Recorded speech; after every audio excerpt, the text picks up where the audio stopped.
Hi, everybody, and welcome to the RHAP B&B for episode 7 of Survivor 45. My name is Mike Bloom, and you don't have to have a flash forward in the future to know that we're going to have a great time. Because what is this? A crossover episode? Yes, we are bringing together two weekly Survivor podcasts here on RHAP to one fantastic chocolatey peanut butter treat. Halloween's not over in our book, baby. We've got a nice sweet treat for you today for the first ever RHAP B&B Survivor Global crossover. Let me introduce everybody who's coming in today, even though, again, the crossover is kind of self-explanatory, but of course I wouldn't be here without the co-owner of the B&B, Liana Boraas. Liana, how are you? I'm doing fantastic. Very excited for our crossover episode. I can't wait. And we're going to do all things Chizzy and B&B all at the same time. Exactly, and it'll be very nice tasting by the end of it. It's that dish you never knew you wanted until everything got thrown into that lovely trifle that tastes a lot better, hopefully, than the one on Friends. And I'm talking with someone who knows intimately that episode of Friends and more, ready to take back all of the reality TV-based discussion around Australian contestants after Bowie Jane's jury question has gone viral in the past few days. Excited to welcome back to the B&B for the first time in a long time, Shannon Guss. Hi, Shannon. Hi, B&B, good. Global good, Globianable, which is the Frankenstein name I've chosen for this podcast. Great. That's the trifle that we've created. It's going great. Globian Bowl? Globianable. Yeah, I took the B in global. Uh-huh. I took the B in global, and then I made it B&B. So it's now the Globianable. That sounds like the name of some What's sort of confusing? monument that they like decorate every winter solstice. You know, if you decorated the Wall Street Bull statue, it's the Globian Bull. Well, it's just that there was a B. It's a portmanteau name. If there was a B in global, there's a B in B&B. I combined them. Would you have a better portmanteau name? Globian No, it's got both full names, though. Yeah. Okay. All right. Well, I feel like portmanteaus, like couple ship names don't have the full name. Yeah, don't have like a sandwich of like, here's half one person's name, the other person's name, and then the other half of the other person's name. It was unique. It was. I mean, it could. You could say Glow B&B. Yeah. That's what I'm going to say. Yeah. Because it sounds like you just kind of stumbled over saying the word global. Globian Bull. Globian Bull. I tripped over it. I do like it, though. We'll see. We'll see which one takes off, because obviously this is going to be a hit. So no worries there. 100%. Now, look, we have a lot to get into. We have a whole ass 2 boots that we're putting on our feet and walking down the street with. These Survivor streets. We've started the merge. The bean boots, exactly. We've started the merge. Have we, though?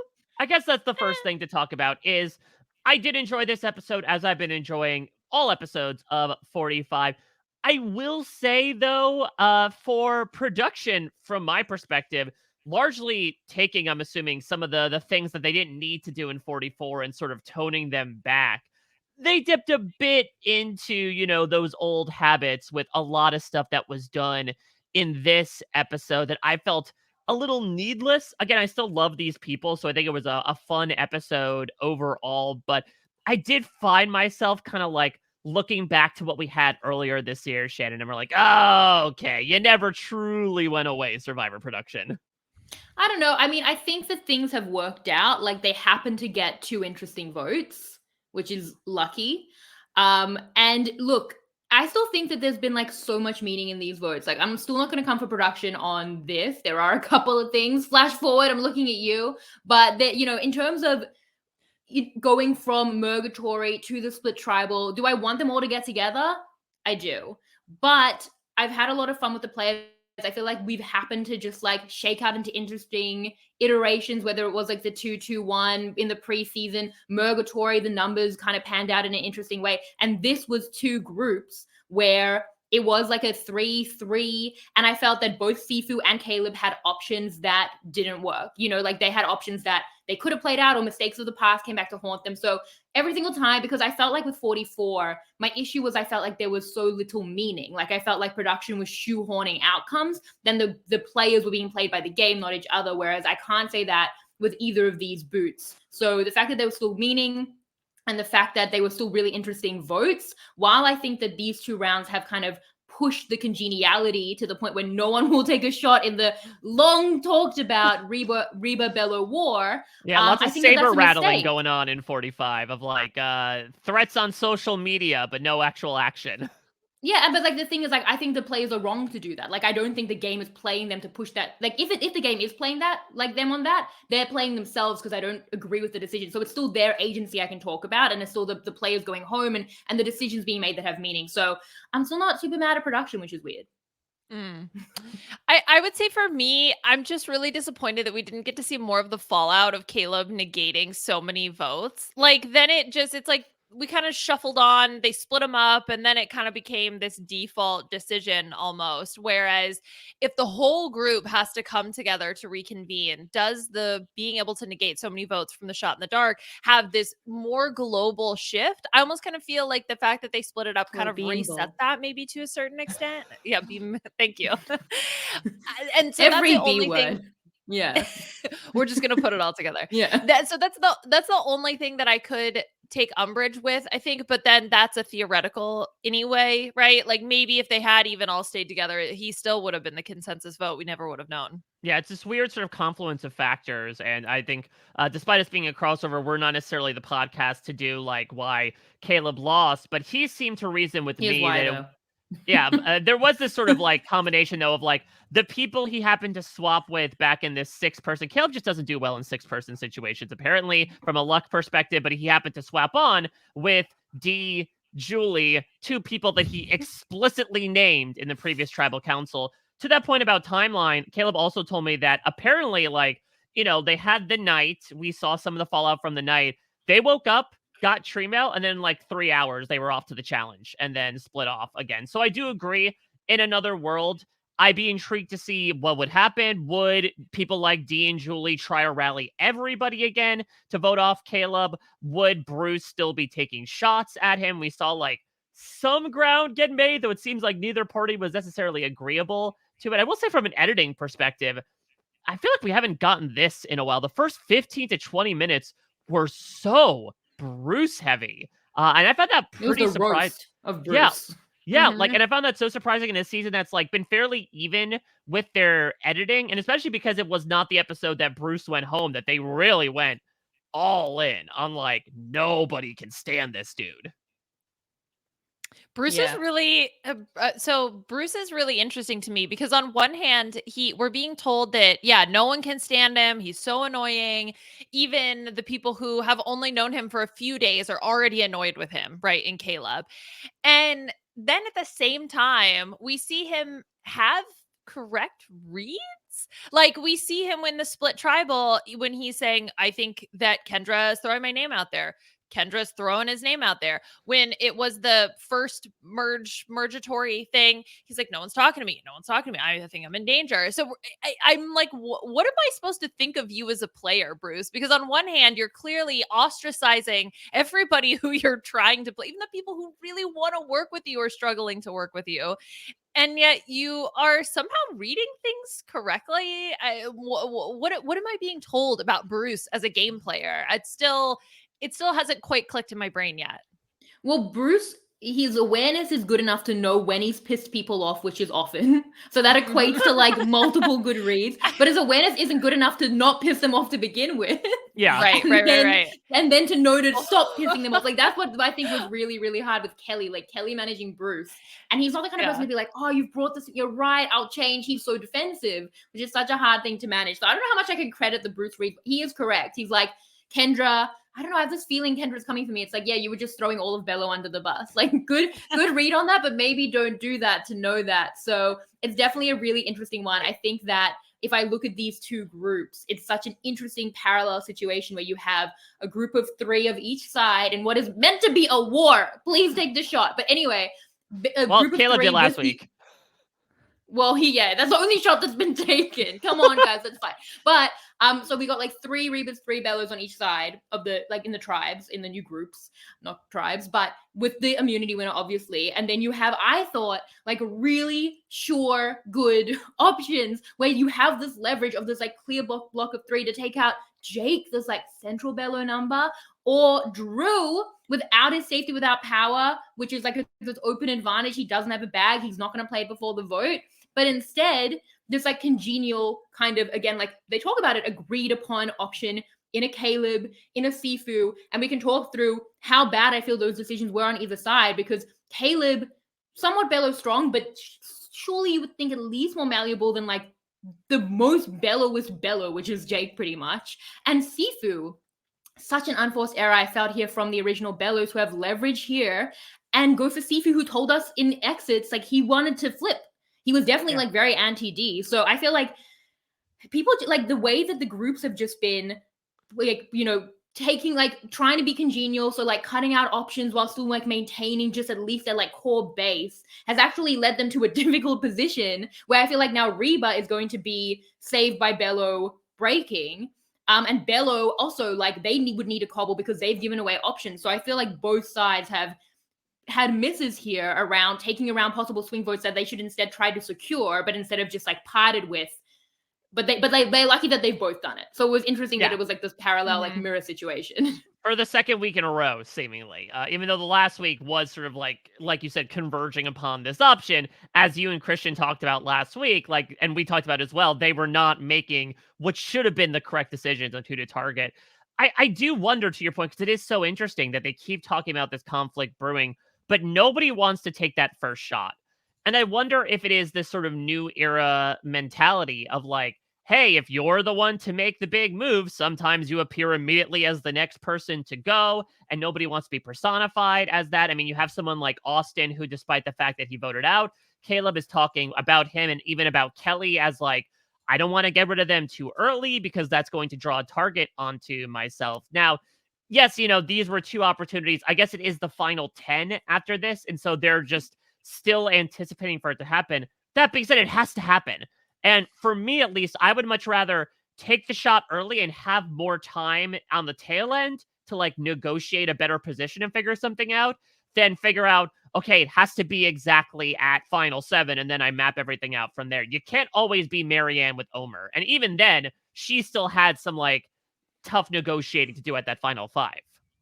I just like, I understand why you kind of want to place like the logic that I heard a lot of people bring up. I think maybe D is the one who mentioned it, where it's like, no one's going to be mad at us. No one's going to be mad at us. Right. And so if we keep thinking like that, like, you gotta crack some eggs to make an omelet, baby. Like, get in there, make people mad. You know what I mean? And then to Mike's point, right, of like being able to do it early enough to then hopefully like correct some of that, I think would be okay if there does seem to be blowout or fallout from that.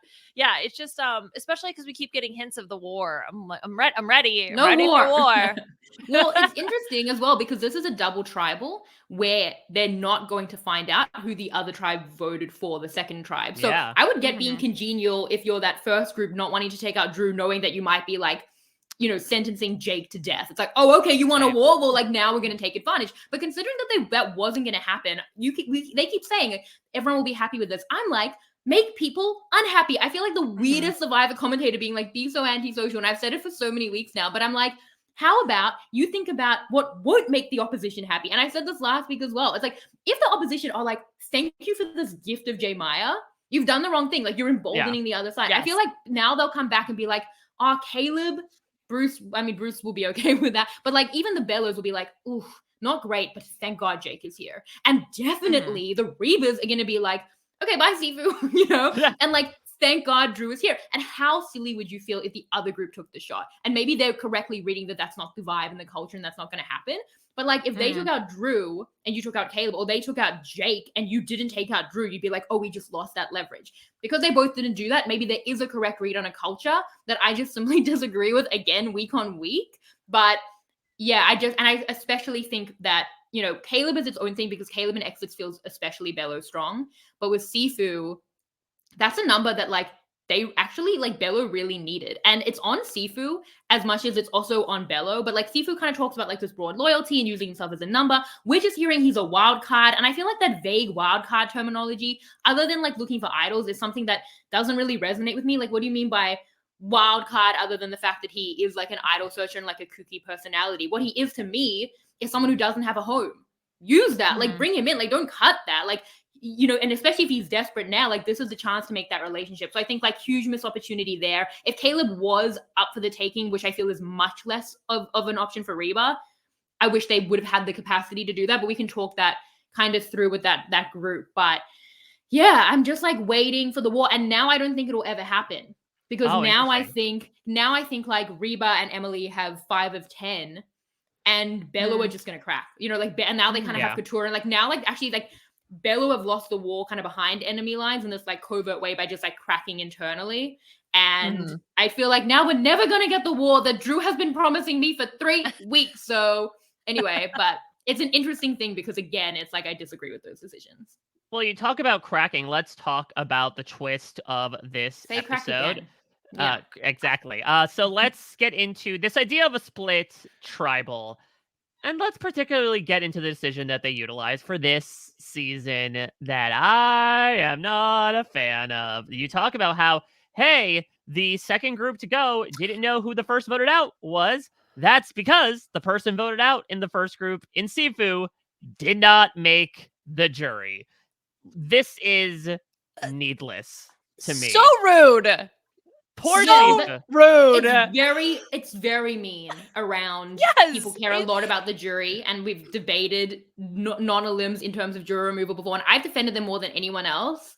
Not that I like jury removals, but as, like, it takes up a good non-elim in Australian Survivor. But you say it's needless, and that's the question I want to ask you, because I didn't like it either. It felt so unfair. I think the logistics brought up, you know, a lot are hilarious about, like, Caleb and Sifu not being able to be in the same space, confusing. But you say needless. What's the solution? Because because they don't want to do 9 against 3. They finally worked out the math of the fact that could tie. I know, Mike, but it could tie. Okay, it's high, but there's no solution if it ties. If it's 3-3-3, there is no solution. I know you roll your eyes, and we've debated this before, but there is no. They have to think about that. The fact that it could numerically happen. They don't want to go down to a 7-person jury. They don't want to have a 10-person jury, which I actually think would be okay. I mean, I like smaller juries. I know. Yeah, so it's 7? Is it 7? Do they cut them both? I mean, I think the solution is, I don't know why since 41 they have veered away from just doing a double tribal council pre-merge. Like, I don't know why you don't just do, hey, there's 3 tribes. For this case, the first tribe that wins immunity. I know why. What's that? They immediately had Jackson Medivac, and they thought, ooh, we don't want to get rid of 2 people, and then what if we get a bunch of Medivacs, and, like, maybe we should, like, not front load that and have more people to spare if we're going to have people taken out of the game, not by the vote. And that was the big, like, we'll save the doubles for later, like, just on the off chance that if we do have Medivacs, then we can cancel those doubles. Is that what you mean? Yeah. Because it gives them more flexibility. Yeah, instead of having to do it early. We can have a vote and a Medivac rather than, like, just a vote. Although, I don't know. Maybe you could save it for, like, an episode 4 or 5, because I think another advantage of that is we saw in this particular season, like, hey, when a third of you don't go to tribal council in the pre-merge, you know what would be a good solution to that? Force them to go to tribal council in the pre-merge and, like, have some stuff. So there, I definitely see that. For me, I just never really saw the utility of, like, splitting it up. Now, that being said, I do agree that I like the split of 6 and 6 better than 5 and 5. And maybe definitely. it's just this particular, you know, bunch that got scrambled up. But I love the idea that, like, it was essentially on the surface 3 versus 3, and that we legitimately, given how cuckoo these people were contemplating a rock draw at, granted, the final 11, but still it was a 6-person group. Like, that is really fun that we don't usually get when we have these 5 and 5 splits. Because it can't tie. Mike's all about ties. He's like 3v3 tie. Tie. Well, tie. Well, more ties. It's like every single thing I run into dead ends. Like, they could have a bigger jury. I don't like bigger juries. They could have the double tribal be later, you know, like at the final 11, but I do like the 6-6 groups. I like the gap, like in the fact that there's a real vote first before we get this like 1-2 punch like we got in 44. But I do like the 6-6 groups. And then you could have a 10-person jury. I like a smaller jury. I think maybe it's just a 7-person jury. Like it's because we solve the issue by like not only is Sifu not a juror, but so is not Caleb, which would be a painful thing as well. But you could also do I was gonna say, you could do it to final 2, but then that would be a 10-person jury. They're not doing that's the solution, but they're never gonna. But no, then it's like 2. Yeah, so then they should do that. But they're never gonna do that. So I don't like. Okay, it's funny because obviously, like now that we're talking it through, I understand the logistical reasons why this decision I think was made. But on the surface, I was just like, that's so mean. It felt petty. It felt just like, so we're going to go based on someone who hung onto a pole who's not you. Like, it actually has nothing to do with you. It has to do with, it's like such a weird little niche thing to be why you do or do not make the jury, which as Sifu says is like a big deal to a lot of people and especially for him. So it just felt like very Mean Girls. I was like, the production is being Regina George right now. Yeah, no, I could see it on the one hand. Mean Girls, but it is Mean Girls. Oh my god, that ad traumatized me. It made me feel so old. It's a musical. They need to sing in a musical. Show the singing, people. Come on, don't trick people. But we solved it. We solved the structure, by the way, and it was a final 2 with a 7-person jury. That is just what Survivor started at. We're like, we solved it. We've gone back. We don't try to fix what's not broken. That's what we're saying. I do think that. Yeah, I do agree that on the surface, I'm like, God, it sucks that like Sifu didn't get swapped onto a group with D's mutant toe, and as a result, he doesn't make the jury. That being said, we've seen these types of challenges in the past. I'm thinking Survivor Gabon, for instance, where they also did a random 1-vote second swap where, because Maddie hung on for longer than Bob did, as a result, Marcus got voted off, essentially. But Marcus also made the jury. And that's the thing. I think it just feels like a little random to put it right here, right now. Again, this is very small potatoes given, like, again, considering what they did at the final 11 last time, what they did at the final 11 this time, much more palatable. But to me, it just felt, I don't know, it felt very odd. Maybe it's just because I came on here crowing, like, surely they're not just going to deprive one random person of not being on the jury. But maybe they're trying to bring back the Survivor's dangerous fun with, just because you have an orange buff doesn't mean you made the jury. Well, for what it's worth, it's like Sifu, has the chance to win that challenge. Like he has a chance to earn his way onto the jury. That's not what's unfair. It's the fact that Caleb will randomly make the jury because D won. So I will say it doesn't feel nice. Logistically, it might have been the only thing. Like when talking, I'm like, I didn't like it at first, and I definitely still don't like it. But I don't know that there's another solution in the way the game is currently structured. It certainly raised the stakes and created like an interesting talking point and an interesting strategic element, because I know a lot of people have spoken about, should you throw it so that you don't kick out another juror? Mm-hmm. But to be fair, many of you will not be doing that as half the group. I think the interesting thing is, well, you personally can win someone's way onto the jury. So for D, if she makes the final 3, I'd be like, Caleb, you're not even here without me. It would be downright rude not to vote for me right now. So in terms of bringing someone across, I think that's quite interesting. So didn't love it, but it did allow us to give talking points. It wasn't nearly as bad, can we discuss, as the flash forward, which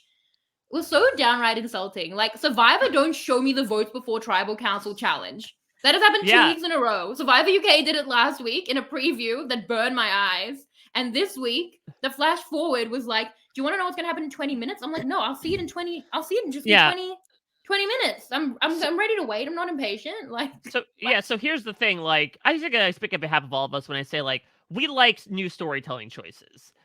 We like new things being brought in. And I think like a flash forward, honestly, to anything but Tribal Council would have been much more palatable. Because here's the thing. In a heist movie, whenever you see the plan being executed or talked about ahead of time, dollars to donuts, that plan is not going to carry through.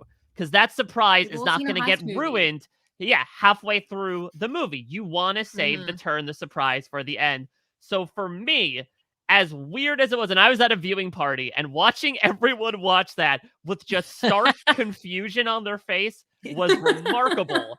Because they're like, wait, did someone accidentally press fast forward? But to be candid, when I saw that, once the shock wore off, I'm like, oh, Jake's plan isn't working at all. Yeah. They would not show this right here. They would not show votes being read if this plan actually went through. And so the minute Katurah's questioning things, I'm like, yup, she's gonna flip. Yeah, I think that was actually the biggest issue that I had. I mean, obviously it gives the game away absolutely completely. But for me, I was just so confused. I was like, what is happening? Like, if you're going to use a tool narratively to tell a story, the first reaction can't be, what the hell is going on? Yeah. Like, Yeah. wait, are we are we just gonna go to try, right? What? So then by the time it had already passed and we were like moving on, it was just, my reaction wasn't even, oh, this isn't gonna work. It was just like, that was weird. So I didn't even learn anything really from using this technique or this tool. Well, I love that we all had slightly different annoyances, because for me, yes, I felt like it made it look like Jake's plan wouldn't work. In saying that, I guess they could be double bluffing you. My issue was that it limited the options. And I like to think through strategic options. Like for me, and we'll talk about it, Katurah's big decision. When Jake comes to her and shows her how out of the loop he especially has made her, it's such a big part with the rings, and he's such a big part of Bello, and Katurah is closer to Caleb, I'm thinking Katurah should go back to Reba and say, not in the interest of my own self-interest of my closer ally, but in the, as we've spoken about, legitimate option for you taking out core Bello. Let me tell you how wrong you are on your read of Jake, who you think will just go along with you. He wants to take it to rocks. Like, he is going hard for Julie. This guy is an option for you. The second that, like, Katurah had that information, I turned to Peter and I was like, worried for my winner pick, my first draft pick, Jake, until I realized I had been told it wouldn't be Jake. So I don't want those options limited. I want to think through the creative possibilities, as I hope the players are doing out there, without being like, oh, cool, Jake's safe, I guess. Like, I want to be paranoid. Why are you limiting that? So I mean, it could have been a 4. Doesn't mean you should. Could have been a 4-1-1. Who would have thought? Maybe that would have been the ultimate genius as twist. Pretty clear that we were seeing that. Yeah, I mean, look, and if it had been that, and it had taken me so far off one path to confuse me, to then blindside me, I probably would be more on board. But given that it was in the more traditional function of, like, it made us think something was going to happen, and then that thing did happen, that's not good storytelling. It was novel, but do we need things just because they're pretty and shiny? Like, this was the amulet of narrative devices. Like, it seems cool, but it's actually bad. Yeah, so that's the biggest insult for me. Rather have a sandwich. Definitely. The thing for me that's too, the portmanteau that Shannon made was the true sandwich of Survivor. The true, that's Austin really loves it. For me, the other thing that we keep hearing from, and it's mainly surrounding Lulu with Emily and Caleb, but is this idea of, like, if you save someone, they will be eternally grateful. We've heard that now a few times in these last few episodes. And so that, Shannon, that move of targeting Jake, not only does Katurah theoretically help Reba, like, maybe they would feel somewhat indebted to be like, no, Jake, this guy, he's like really gonna try to come for you, but then also wins over Caleb, who then comes with Emily, right? Like, you're slowly sort of building this coalition that can then take on Reba, and you can have that conversation with old Bello. Yes, where is the what? Why are you not preparing your troops? Then have the conversation with Bello, be like, look, here was the situation, but I don't know, whatever. Come up with something. There's already animosity with Bruce. Like, I genuinely feel like it's about gathering your pieces, and that would have been the perfect opportunity to do so. Yeah. Well, we mentioned her before. Let's get into the woman of the hour and a half, making what I think is perhaps one of the most interesting strategic decisions of the season so far, single-handedly in Katurah, deciding, okay, I'm not going to force this rock draw. I'd rather go with the devils I don't know rather than the devils that I do, in the perspective of flipping on Jake and Caleb. And look, people are angry about it because Caleb's a fan favorite and he left. I'm not mad at the move. I think I have some questions, which I think is going to factor into my overall analysis of it. But I think the further you get away from Wednesday night, the more you understand why she made the decision. Shannon, give me all your thoughts about it. Yeah, I love the pure debate on, like, a binary decision like this. I debated it, and I very rarely disagree with my brother. We argued about it for a while. Honestly, he was getting engaged that day, and I felt he was a little distracted, which was insulting. But I was like, let's talk to it. Let's talk about it. Was your brother running around being like, where are my rings, bro? I can't find my rings. Yeah, well, exactly. So there were definitely some similarity. No, there was no similarity to my brother's engagement. He didn't have a Survivor theme proposal like I did. He thought his fiance wouldn't appreciate. And honestly, he was right. But so Katurah's decision, I was immediately on board because here's where I think the crux of the decision comes down to. Do you think she made a petty, emotional, as she even speaks to, vengeful decision, which, feels inherently wrong because, that's not logical, even though they can go hand in hand. It seems like that's the binary, right? Logic and emotion. Or did she make a logical decision? I think it was logical because I don't think that she gets information that's just hurtful. It's definitely hurtful, but it's also very meaningful. Katurah's read on Bello has been wrong to this point. And I also want to prefix this by saying Katurah's position is not good. Both of the decisions she could make here were bad, which is an indictment on her standing in the game. But for the decisions that she had in front of her, she does not know what Bello is. She probably thinks someone like Kelly is close to her. Kelly says things about her, about how Katurah is scary. The fact that Bello has kept this from her shows her a better read on how Bello feel about her than she's had. So when she was going to go to maybe the possibility of Rox before or to a tie to try to push Austin, I think, Rox feels like a lot regardless. Like maybe, let Caleb go. And like, I think you let Caleb go and try to move through. But to try and push Austin, I definitely get why someone like Jake is doing that. I mean, Jake is the first person actually trying to make a move and start the war against Julie, which I mean, not that they're not all moves, but like, I appreciate him actually taking a shot. If Katurah was in the same position, I would say she should do it too. But now knowing what Bello are to her, the kind of group that she honestly would have probably been gone from, it seems, if that tribe had gone to tribal council, a group that has not had her in the same standing, I don't think that's a group you go to Rox for. Is it a group that you maintain a status quo for if she's a swing? Sure. Especially with Caleb on the line, because I feel like Caleb, it's unfortunate he suffers for this because Caleb's, coming into a new group, trying to be with kind of, and he is like broad, maybe a bit too transparently, broadly social in a way Katurah's not vibing with and how much she's invested in him. But I feel like he was like, hamstrung the most. Whereas for her and Bello largely, she's been on the bottom. That's not a group for her. You don't even go to the potential of Rox, to some confusion, to at a point in a unanimous decision, Jake and Austin not setting it aside and then finding a rock in a bag, or even just pissing off Reba if the plan's not going to work, rather than getting your foot in the door with them and being ahead of Jake. So, we can talk about going to them and how much she can get in with them and how much maybe she can try to save Caleb, because I feel like it's unfortunate she lost Caleb, but I still think even in losing Caleb, that this is just not a group to go all in for, and now she has the read to know that because of how meaningful this information that she received was. And the irony of all ironies is that if she goes back to Bello next week and is like, yeah, I got to get rid of Bruce, who's going to be the happiest about Katurah in that moment? Brucey boy. This could be the unifier. This could be the bridging moment between the two to be like, thank you. You did what nobody else on this tribe would do. Yes, You're my new number one. Yeah, that is funny. So, what did you think, Liana? Because Mike kind of liked it. I was on board. Do you want to rally against it? Be the other voice of Twitter, or you're on board as well? No, I mean, look, at the end of the day, the fact is that they lied to her, right? They lie by omission, right? They were like, they all went in on the ring lie. Oh, that's why you were looking for the ring. Oh, you all were looking for the ring. And I think that was the moment that especially clicked for me, that it wasn't just one person. It wasn't like, oh, Bruce had lied to her. No. Everybody else knew. And not only did they know, they were actively helping Bruce find the idol. So I think it's the 1-2 punch of those two things.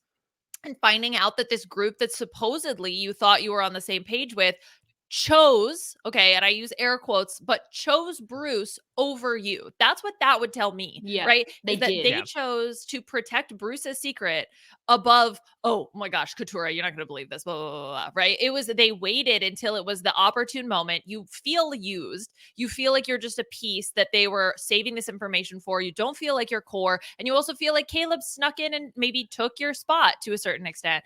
So I absolutely 100% understand this decision. Also, I would play scared. All right. I'm not going to Rox. Freaking no way. Like, I would not even put the possibility out there. I would be like, you know what? There's going to be a path for me moving forward. I'll figure it out tomorrow because I'm not going to Rox today. And there's also that.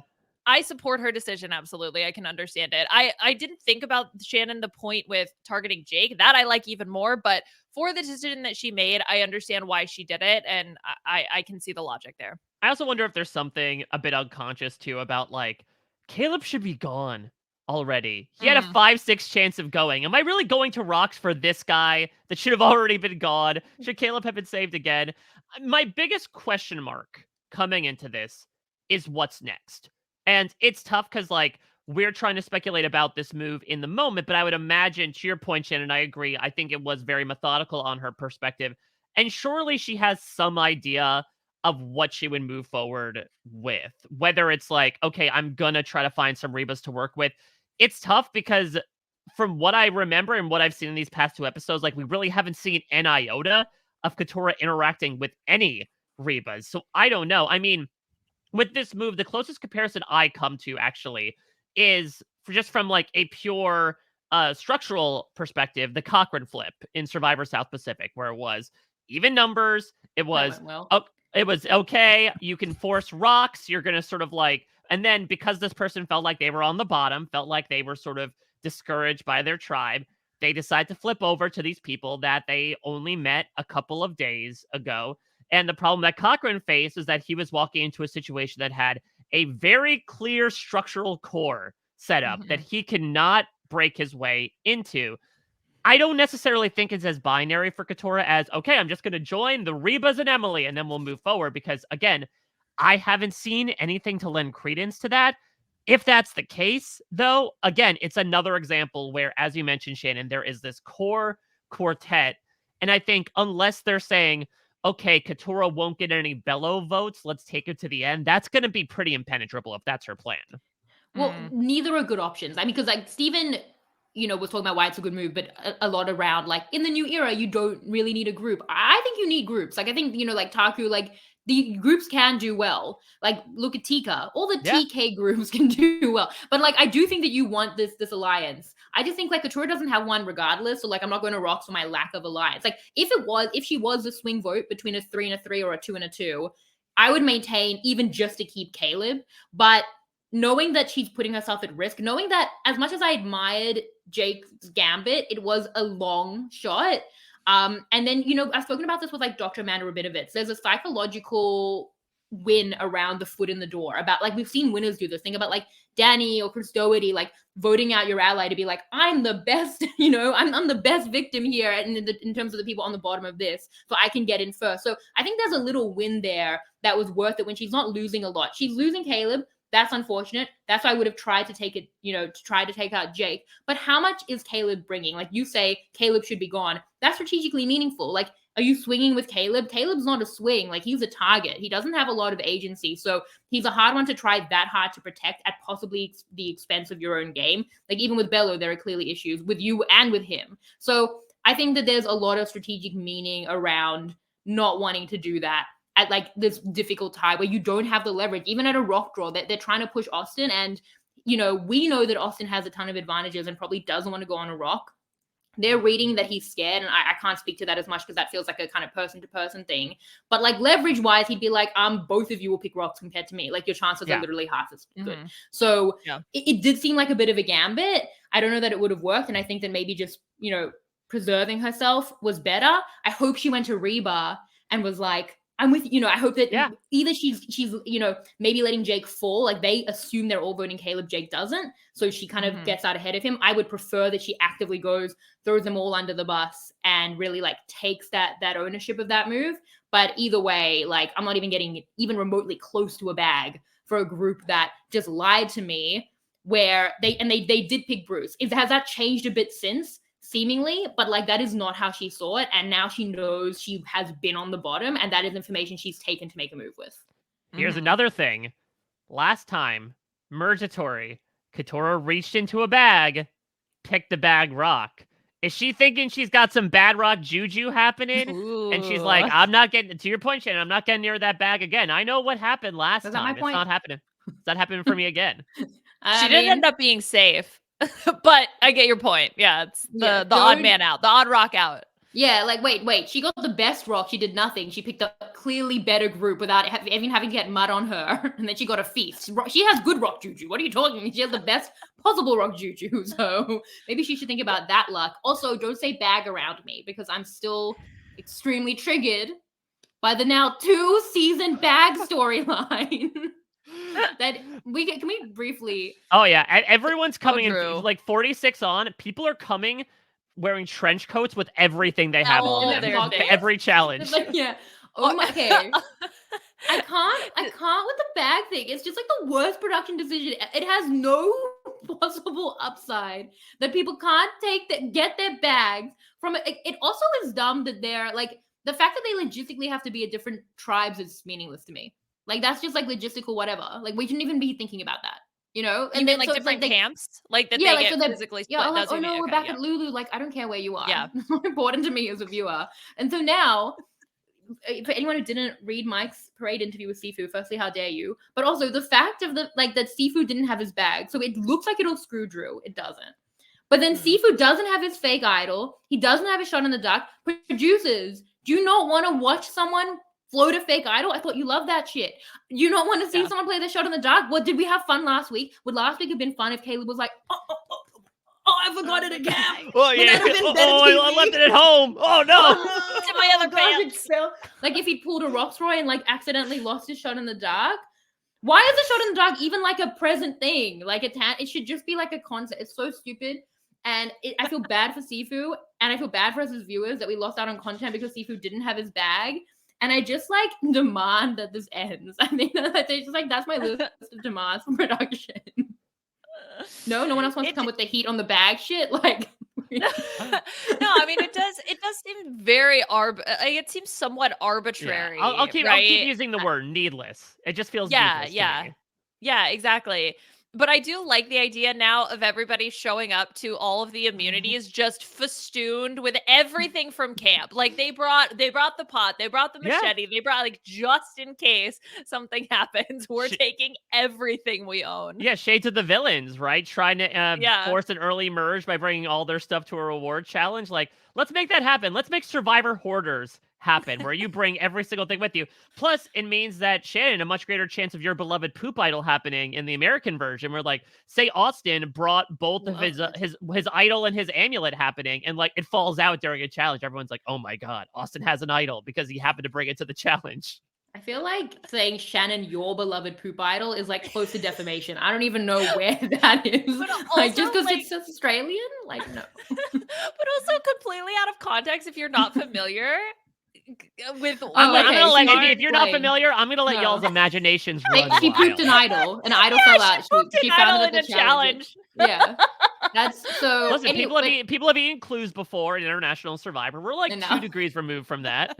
In International Survivor, we eat clues and we poop idols. That's you gotta eat clues and crap idols. Rock, come on. So, but okay, actual question back from the poop idol madness. Do we feel, because we feel that the Sifu decision, I like being the drama around like bad decision. Do you think like did they know that Sifu didn't have his bag, and in the fear of Sifu's idol that Drew even thinks he has? What? Reba? That blew my mind. I know. Maybe they're 1 degree removed. No, Drew was literally there. He was literally at the well with the hammer when the idol was found. It's beyond sense. But do they know that he doesn't have his back because they can see he doesn't, and are like, oh, this is our chance. Like we could be taking him out with an idol. Like because Drew, I'm like, oh, you can take out his safety without power, and you know he doesn't have it because by the time you go to vote, he won't have played it. Is it even a step greater with Sifu? It's like if he had an idol, we can just like cut that threat right now. Still a worse decision, by the way, in the fear of that. Like obviously Bello should still try to work with Sifu. He's a really key number for them. He could be, but I wonder if that played in. That's a really interesting thought, and I don't disagree. I mean, also compare it to someone like Bruce, who I think because he got to find out about what happened on Survivor 44 was like, oh, I don't want to pull a Matt Blankenship. I'll bring my idol with me, and outright says like, oh, I'm playing this at Tribal Council. Like, then you're saying, okay, well, let's go for the guy that definitely doesn't have any advantages he could play. Yeah, I like it's so interesting because I feel like Reba was more concerned with Sifu having an idol than Bello was, at least with what we saw, because this episode, it felt like the logic from Kelly in particular, who seemed to be pushing to keep Bruce, it was more about saving Bruce than it was about removing Sifu off the board. So it was just like, no, we need Bruce as a number. Bruce has to stay. And then, yeah, maybe there was a little bit of the idol talk, but not even that. Like, it wasn't even about, oh, we should flush the idol. No, nothing along those lines. It was just like, is Bruce going to be a number for us moving forward? That seemed to be really the crux of the decision. Yeah. I mean, I do think that is what it came down to, like in terms of that first group, like Kelly managing, I think correctly, like in terms of like Sifu versus Bruce, like you have to keep Bruce, but you should keep Sifu. You should vote out Drew. But like in terms of that, like it's hard because as we've discussed, like Bruce is a real liability. I've said this in multiple weeks, like because you're wondering, like if we take out Bruce, do we like secure a Caleb, a Katurah, a Kendra? Like there's a lot of numbers that are pissed at Bruce, but I feel like the numbers are too much on a razor's edge for you to play with that. Like you have to maintain it a couple of rounds rather than giving up a core bellow, and you have to manage it. And I am impressed with the way that Kelly is managing that. Like I really like the scene where she tells Kendra why they need to keep Bruce, and then Kendra has a confessional where she just like word for word parrots Kelly. So it's like she got through to her, which I thought was really cool. From an idol perspective, they seem worried that Bruce could throw a rogue vote, that Kendra was worried it could like bounce back on her if he's worried about it. In terms of Sifu's idol, again, maybe they thought knew he didn't have his bag, or if they were worried about an idol, thought it would bounce back on Bruce, which could bounce back on a no vote, which they could maybe take out Drew, and then we could have arrived at a better vote. So maybe they just thought with like that kind of power and a blind side of Sifu who didn't have his bag and doesn't have an idol, they felt okay about it. But yeah, I mean, the Sifu vote seemed a lot in like the interest of being congenial, keeping Bruce around, and I think not thinking outside the box into like how to progress like a greater war in taking out like a bigger Reba number. Yeah, I think it was more about asset management, actually, despite the fact that financial analyst Emily Flippin, she was in this group, actually. She doesn't end up going through with the plan. But I think what was interesting to me about the whole Kelly-Bruce thing, which, yeah, I think from Kelly's perspective specifically, this was a great move. We have now found out from both ends that Bruce does think Kelly is his number one. This is not a Caleb situation where, like, you feel like your hand is forced, even though there's another option. Like, there's no reason in this moment for you to say, hey, I have to cut him right now. Now, what I do find interesting is that there was, I think it was during this scene, like you mentioned, when she's explaining sort of the logic behind keeping Bruce to Kendra, where she says, no one's going to take Bruce to the end. And I've seen some people be like, no, but everyone wants to take him to the end. You know, he's a goat. Everyone's mad at him. Bruce is a special type of goat. Bruce is a ram. He is a very belligerent goat. Very good. This is the thing about goats, is that, like, usually when people are talking about them, these are the very agreeable people. These are the ones that are not going to get votes at the end. And they're like, great, I'll just go with whatever you say. And that's the reason why you keep them in the pen. Bruce is not that. Bruce might go along with what you said, but Bruce will be incredibly vocal and chaotic about it in the voices and the votes leading up to that. And so I actually do think this is a special case where maybe on paper you think, oh, everyone's mad at Bruce. Bruce is not great socially. I'll take him to the end. But I just think he's causing so much havoc that I don't see any person that would be able to rein that in. Kelly maybe, but it's again so early. They're at the final 10. Maybe at like the final 5 where you have so few votes to negotiate, you could do it. I just think this is not the type of person that you would want to bring to the end, as antisocial as they may be. Why was Drew's name never brought up? Yeah, again. Why? Like, it wasn't congenial. Why? Well, it's interesting. It's very interesting. It's congenial to Reba, but also placating your enemy to the point where you just like keep handing over power to them. When you're like, again, the numbers are both sides at this point have made concessions in ways that I disagree with. Well, like, you know, giving up J. Maya, then it ends up being her. Bello tried so hard to take out, you know, Caleb. I mean, mainly it was Bruce and Katurah who had been like a vote for them. And then, so again, like the only reason both of them have a fighting chance is because they keep matching each other's congeniality. And maybe that is the culture out there. But to me, it's not like, ooh, you know, we're on the back foot. We really have to like basically just like appease our oppressor.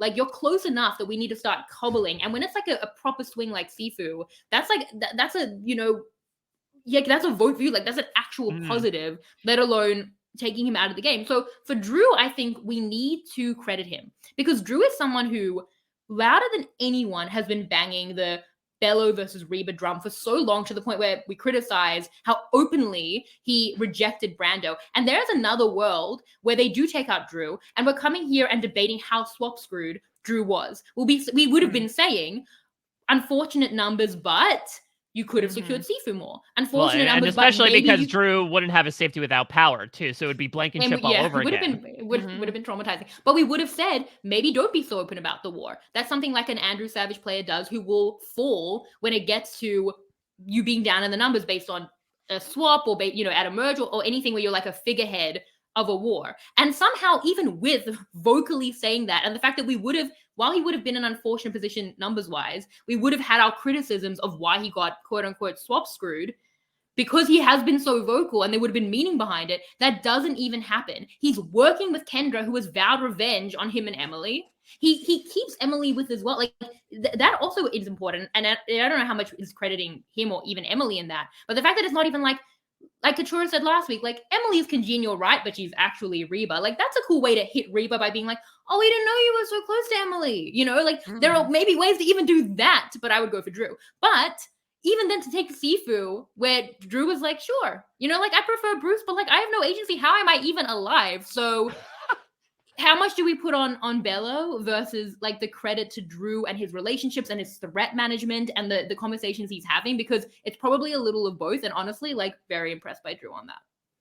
Well, what I do wonder is if maybe, because we see the core four of Reba, that's what we are being told. Sifu is clearly on the outs. Maybe on the island it looks different, or the perception of Reba, they think maybe Drew is on the outs and Sifu is part of the core. Yeah, I mean, I think what we need to remember is look at the swap. One reason why Caleb called out, hey, vote out J Maya because she's with Dee and Julie, was just the pure optics of the Reba women had been together every day since then.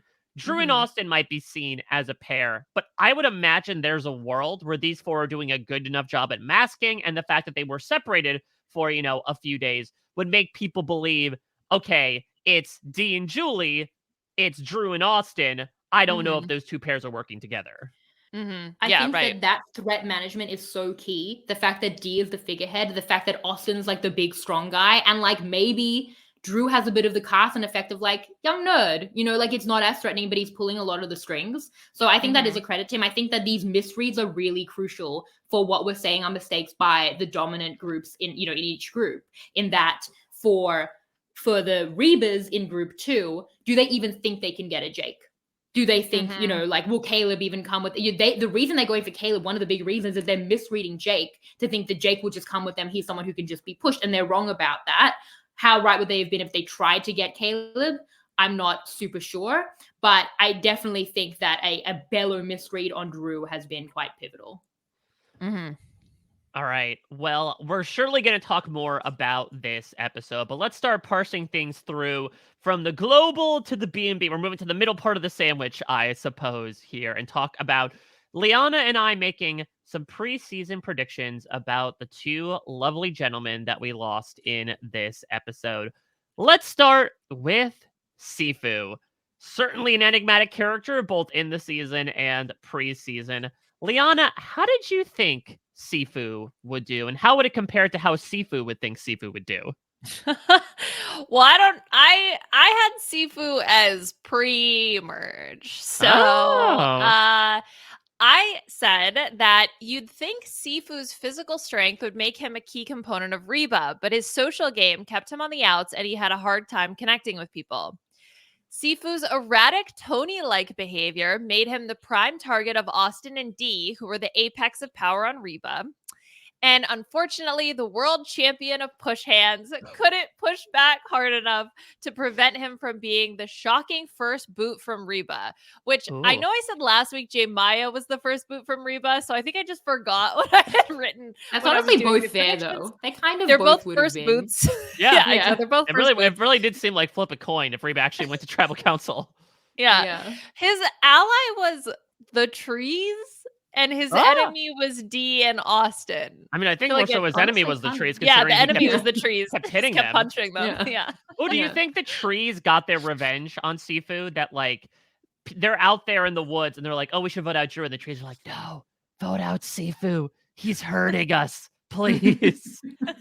Yeah, the whatever communication, they were just putting the energy out there. Like, thank you, trees. It's like the happening, right? Like they blew through the wind and people are like, I think we should vote out Sifu for whatever reason. I don't know why. Like a bad version of like the Pocahontas tree, instead of it like the, like I'm friends with Mother Nature. It's like they're my enemy. Exactly. Exactly. That is the 19th player, is truly this like living tree Mother that Nature. exists at the Lulu.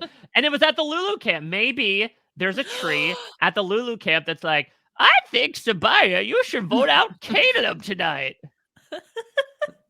I love the tree. What an the interesting tree twist. Yeah. Tell Sean to quit. Okay, so now it's that there are trees telling people to quit Survivor 45, and that's what we've done with it. Sean peed on me before he left. Just take that little twerp out.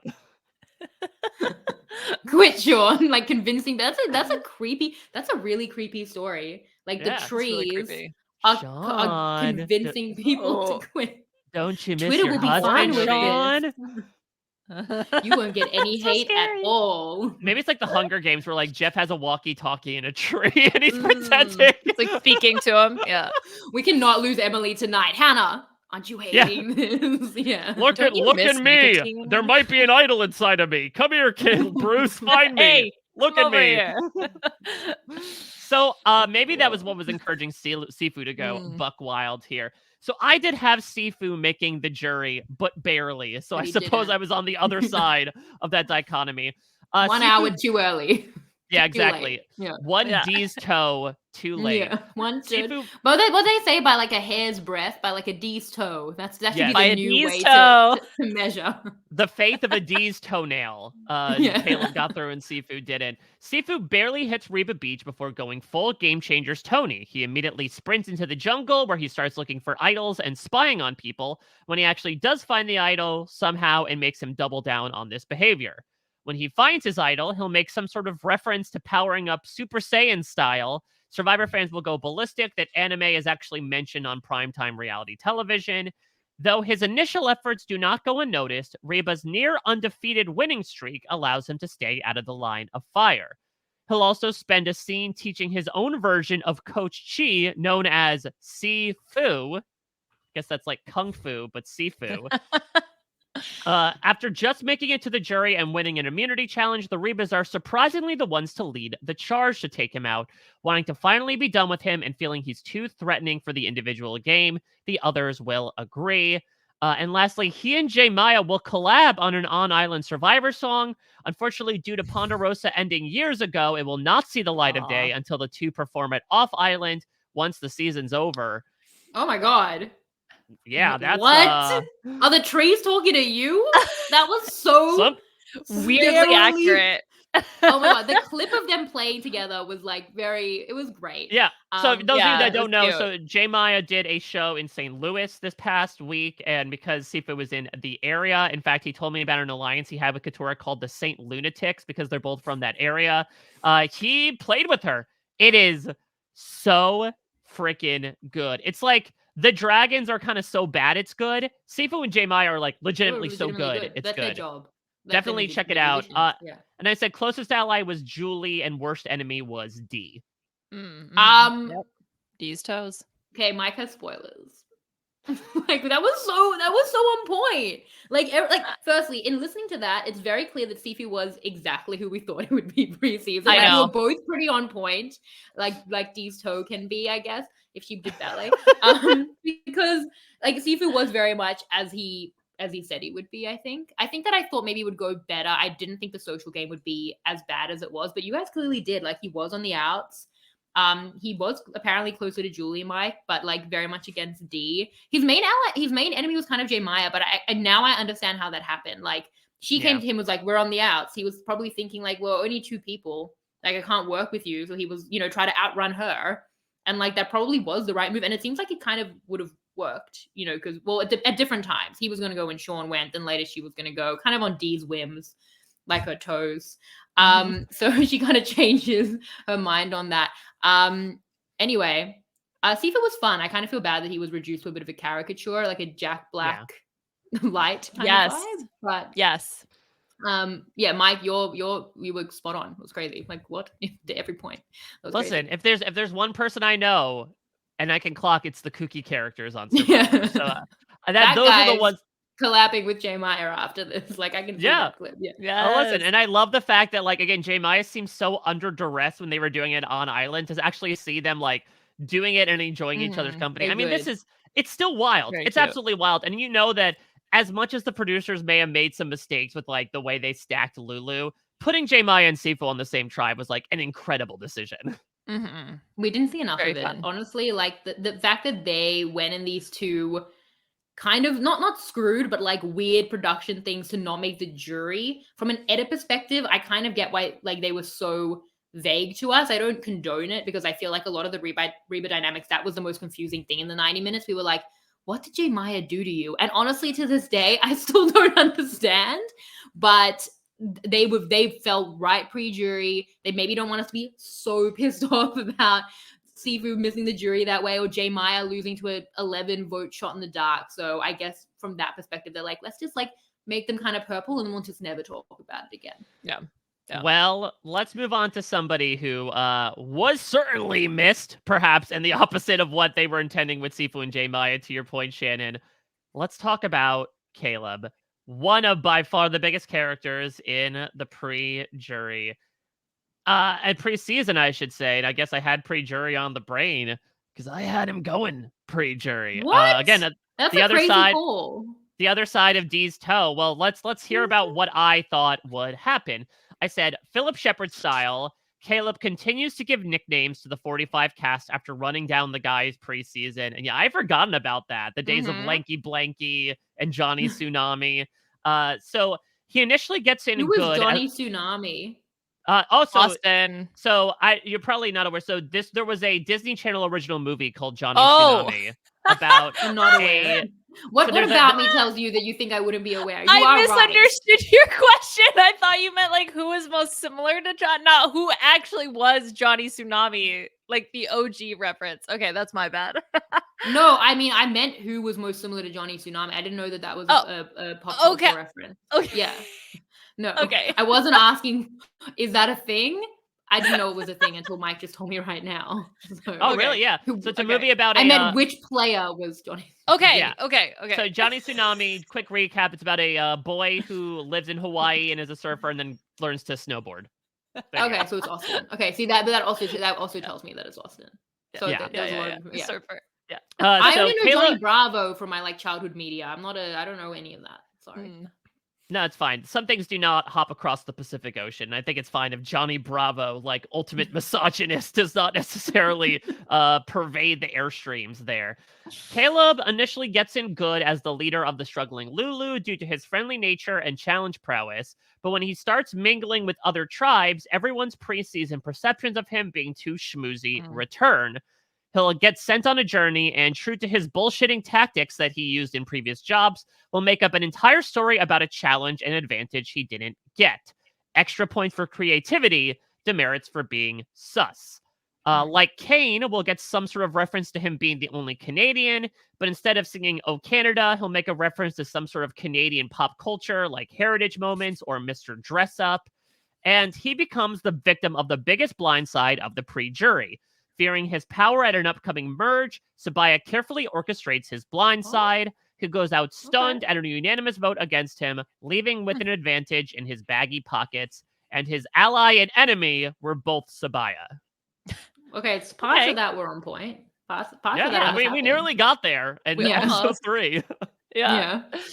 Okay, so I had a little bit of a different opinion on Caleb. I did think that he was going to make the jury. And I said that Caleb and Emily were the only surviving members of Lulu to make the official merge. I really thought they were going to work together. And when it looked like they weren't going to work together, I was really sad. And then they did work together, and I was very happy. So they were the only surviving members of Lulu to make the official merge, which seemingly put them in the power position between Reba and Bello. However, Caleb couldn't shake his pregame perceptions. We were really stuck on that. You got the spoilers, Liana, this time. I know, right? And was an easy target for Reba and Bello to target jointly. Caleb tried to follow in Tyson's footsteps and fake an injury to downplay his threat level, but Bruce was not buying it. That was like, you think you're concussed? I know how to be concussed. Right? His ally was Emily. His enemy was Bruce. Because I remember in the preseason predictions, Bruce had like mentioned him specifically. Oh that no, he was like, this has this been guy. going on for ages. So I was like, oh my god, Bruce is going to target him. And then on the other hand, Caleb's like, oh, that's Unk. I want to work with Unk. That actually kind of is how that played out on the island, I feel, in ways. Yeah. Okay, well, I think Liana has that one. Oh yeah. Yeah, I mean, with Caleb, it's interesting you had him pre-merge. I think that was a hot take. Like, he was like the third draft pick.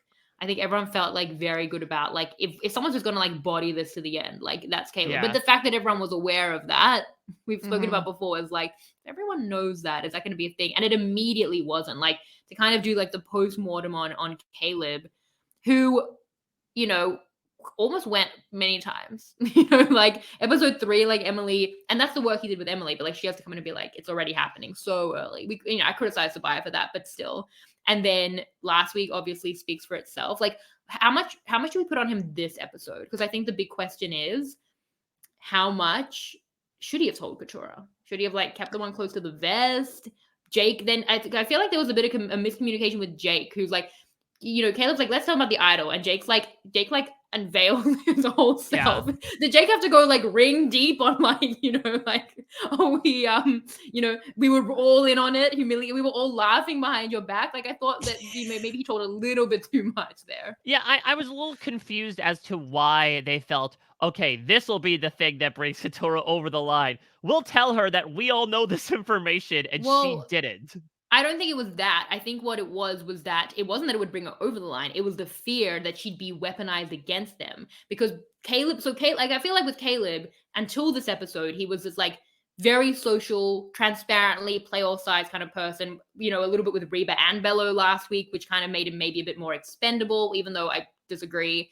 But possibly like he's not on either side, and like Bello, especially Bruce, are reading into that particularly badly. Then with Bello itself, like he's super close to Katurah, he's super close to like an anti-Katurah group with what had been Bruce, and he's like playing all of these sides. And then what happens is he's going home, and he has to sell everything he has, whether it's against D, whether it's Bruce's idol, and like he was just playing way too broad a social game to then put in that like very specific information and like all this stuff that outed him in all these different ways. And look, he was a dead man walking. I get it. He shouldn't even be here to suffer for that. Like, he, you know, 5 times out of 6 isn't even here to suffer for that. But I think that was a major issue, and I understand him needing to get ahead of it. I think he confirmed in exits that Austin did then go to Katurah like with this information. So you like, once you've put that information out there, you don't want it to be weaponized against you. You want the agency and the control of using the information. I honestly can't fault him for that. I just think that the way that the cards were dealt here, the game he played into having to try to save himself last week, just did not kind of agree with each other. The one thing I would say is just maybe better communication with Jake, and maybe, you know, you only tell her exactly what Austin knows. Bruce has an idol. Maybe she doesn't need to know that you all found it together or how involved you were on that. Like, I don't know what he told Austin, but that should have been the maximum that was told to her to try and keep her, at least for today, because I think that it got a little harsher once Jake had even piled on that additional information. Obviously, there's nothing wrong with sharing information, right? That, okay, on paper, that looks like, look, I'm confiding in you by giving you this piece of information. But when you find out that 10 other people know, right, or however many other people know, then you immediately clock yourself on the ladder of where I am, because these people knew before me, which means you shared that information before, and I eventually ended up getting the information. So that puts you can already start to sense the hierarchy. So it was just like the way I really think that they went about it. I don't know. Do you lie in that situation and say like, oh my gosh, I don't know. He told us not to, we were going to tell you. I don't know. Like, how do you do that in a way that makes Katurah not be able to recognize that she was so low on the totem pole? Because if she finds out from Austin, then it feels like you don't even have a shot. It's done. Yeah. So you're trying to do it in a way that like minimizes the blow of telling her, because I think you have to. And I'm a little surprised that Caleb, we saw him last episode go to like the Rebas and say it. I'm surprised he didn't tell Katurah earlier, especially because they were so close. And this is a relationship to cultivate. I think he said with Rob that firstly, no time, no time at all, which is fair. But also, like at every point. So like at the point where he was telling the Rebas, it was to, you know, try and save himself. And Katurah had been really vouching for him. He didn't want to go to her and alienate her in that moment as well. He was also like fighting for his life. And then, you know, the next morning he again like didn't have time. So like, but like it really does come from the point of like, if you look at Caleb's game, the issue was the transparent, overtly social stuff. What had been an unawareness of that he clearly like now has, of how people are feeling about that, and that he got 11 votes last week. But I think that it's not a game that agreed with how hard he had to sell last week to try and get out of the situation he was in. It was just a very hard spot to recover from. So I don't put that much on it this week. Like I think he had to give the information, and if anything, he gave it better than Jake. But that's a very tough spot to come back from. And you have like D, who's so anti, like these are moves that he like felt he had to make in the moment, and while they didn't work, like he was throwing everything at the wall of a unanimous vote. And again, like he should not have even been around to suffer for it. So I get it. I just think it was a hard one to come out of at that point. That's another good point as well, is that he wasn't exactly screwed by this group, but he was put on with Dee and Julie, who he did explicitly call out. And it's tough because on the one hand, like you said, he was trying anything and everything. And I don't think that the argument that he made last tribal council wasn't sound, of like, hey, we should get rid of J Maya because there's like this, you know, coalition happening. At the same time, he did tell me, he's like, yeah, it wasn't really a shot at Dee, so I don't know why she was so mad about it. It's like, you really didn't think that was a shot at Dee? Really? It's just so hard, because in a perfect world, he can say Bruce has an idol, go for Bruce. And I said this last week, in a perfect world, it's Bruce has an idol, go for Jake, go for Kelly, go for a proxy, but it's their standing, it's his relationship with them, which is such a credit to both Jake and Kelly, where it's like now he has to try and use that to get around on J Maya, while still trying to work with dominant Reba, who are selling out J Maya. So we have to get in the thinking, what we thought was nonsensical thinking of like, why would you sell out J Maya here? It's like, because it makes you less of a threat. But in pointing that out, he's saying like, you're a threat. So look, I mean, like, I don't agree with Dee's reaction. You know, it was hypocritical in that she was part of a unanimous vote against him. And also I did feel like I feel this was an emotional decision of like, you know, I feel like not that I'm saying Dee's a bad player, but a better move there would be, Caleb, it's fine. Like Caleb is still a swing you might need. I think it's a bit arrogant to be like, we can like, you don't need to try and fight for it, and you can afford to be as emotional and angry. I do think Dee's edit this episode was very interesting. I was waiting for that pride cometh before a fall, of her being like, oh, I'm in power. Like I totally thought, okay. I know a lot of people totally were thought like, you totally thought it. Totally thought, exactly. All the power went to her toe. And I do think that some people were feeling like Austin running down his advantages meant that he would get rocked out or would actually be going. So I think Dee's going to take, unlike how she did on the poll, a bit of a hard fall in the coming weeks. As they've talked about, as Austin talked to her, now she is sort of like moved up the ladder as the big person on Reba. So if the war somehow ends up breaking out, if we get sort of the Boston Massacre, the shot heard around the world here, and Bello decides to unify and take a shot, I think they're going for Dee first and foremost, because now they know she can win immunities. And she's being presented as like the figurehead of the alliance. That if you take her out, everything will crumble. Even though the figure toe. Ooh, the figure toe. I like that. I like Dee so much as as a character. Like she has really fun confessional. She's a really fun character. I don't think I've agreed with one decision she's made so far. You know, like it was like Sifu, or well, no, she wanted to go for. I don't even remember. I just remember she was the one. She was the Kelly where J Maya was pushing for Sifu, and I thought Julie was pushing for Sean, and she went for Sifu. Yeah.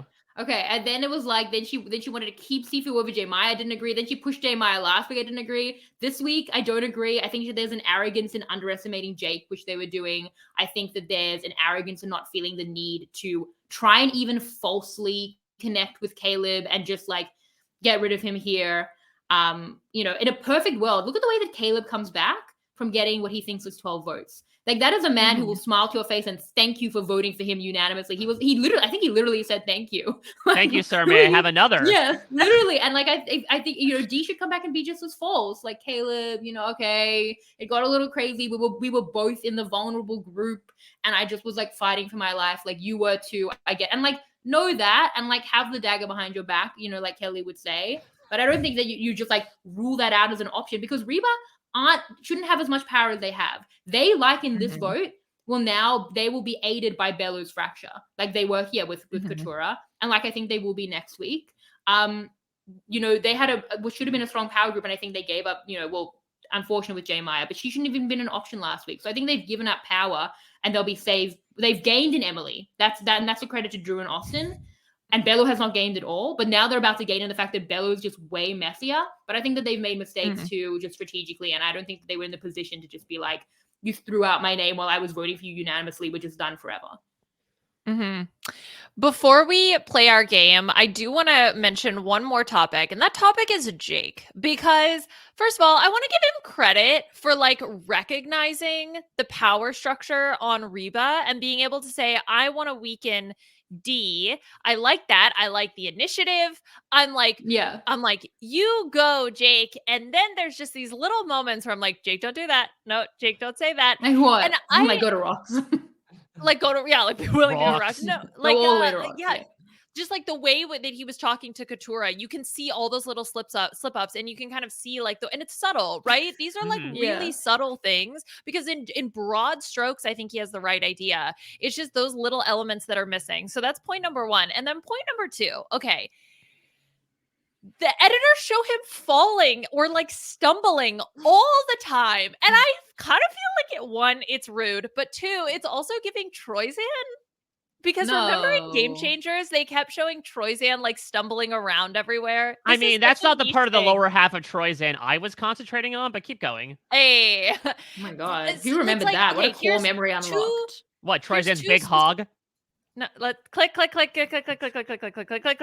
This is my safe word. Okay, so 2 moments. Oh my God, I haven't podcasted with Mike in such a long time. Like, I forgot that it's like a safety hazard. Well, just talking about Troyzan's giant penis. Okay. And you do this every week, Liana? Like every week? I know. I used to do that too. I should get hazard pay. Okay, so 2 moments. Okay, specifically in this episode. Okay, Bruce mentions Jake as an ally. Shot of Jake stumbling as he walks down the sand. Why? Second moment, D mentions Jake. Jake stumbling into the ocean. Like, what? But they were wrong about Jake. I understand that obviously, we had, and like, it's such a heartfelt moment, like him talking about like what he's been able to overcome and how he's transformed his body and like all these so cool, like amazing things. Cut to the editors just showing him falling around all the time. Like, I don't know why. It really makes me laugh. I feel bad, but also it's funny. Well, stumbling into the water, they're saying about him, like Jake could be easily pushed, as we know he's about to not be, but that's a complicated kind of note. I mean, I don't think Jake in a great place, like position wise. Like, obviously, he lost out here. If there is an all women thing, firstly, there won't be an all women thing. It's just a fact. If an all women thing is mentioned in the first act of Survivor, a woman will go home in the third act. I don't make the rules. That just literally always happens. If it does, I'm a little worried about the fact that my draft picks of 3 of 4 of the last men. You were really staring into the curve of the new era of like, oh, the women will get voted out early. The men will all do fairly well. They are still all there, but there are 3 of the last 4 men. And Bruce has an idol. So does Austin. Have many. But I do kind of wonder if Jake does kind of become an expendable person. Like if Bella were fighting for their lives, because they, are 5 now of 10, but are clearly just like not together, then is it like, well, just trying to push yourself forward to survive because they've gotten to this point by not like advancing their numbers. And then Jake becomes like, he doesn't have an idol. He is a man. He, which has been like spoken about in the preview. And he's Bello. So I don't feel great about where Jake is at. In terms of the stumbling, it's hard because Jake as a character is like very lovable. He's like it's endearing. But it's kind of like the nap thing. Like what is it that you don't see? Well, it used to be that you don't see winners poop or vomit. I don't remember what the meta was on that. But Jam clearly changed something. I can't believe Marianne didn't if she didn't. But for me, it's a nap edit. Unless you are like strategically napping, like Tyson, like I can get away with anything. If you're napping, you're lazy, you won't win. So is the stumbling edit a thing? Like, or is he overcoming that?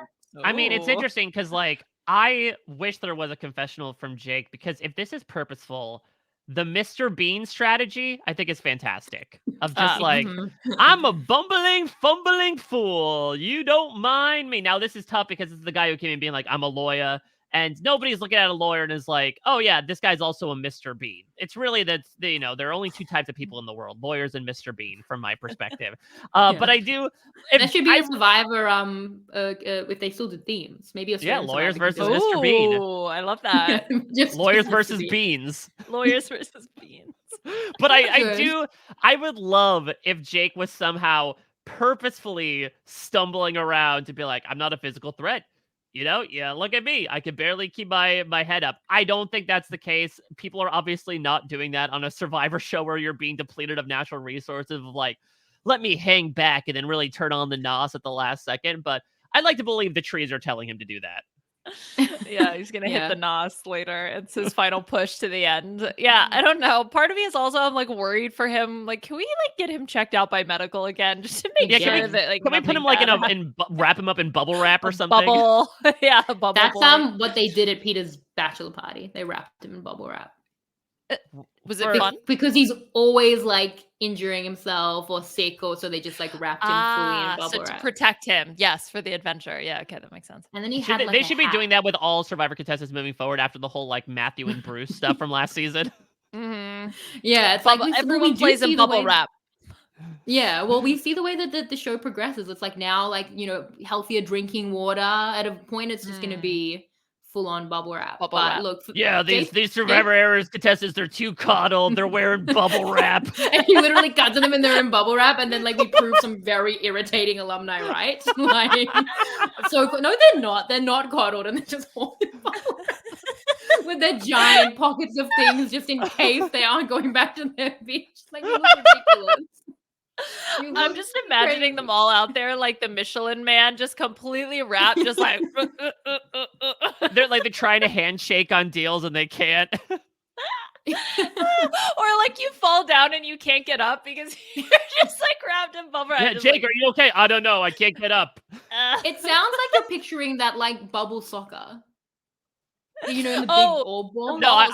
Or like the younger brother from A Christmas Story, right? I can't put my arms down, like too covered in bubble wrap to move your body at all. That is like Survivor 70, but like it's Survivor bubble wrap. Yes. Yeah. Oh, I can't wait. How good is bubble wrap as well? I mean, listen, we also know that the individual immunity challenges have basically amounted to like stand still for the longest amount of time. Boom. Don't need to do an obstacle course if you wrap them up in bubble wrap. Just like hitting into each other.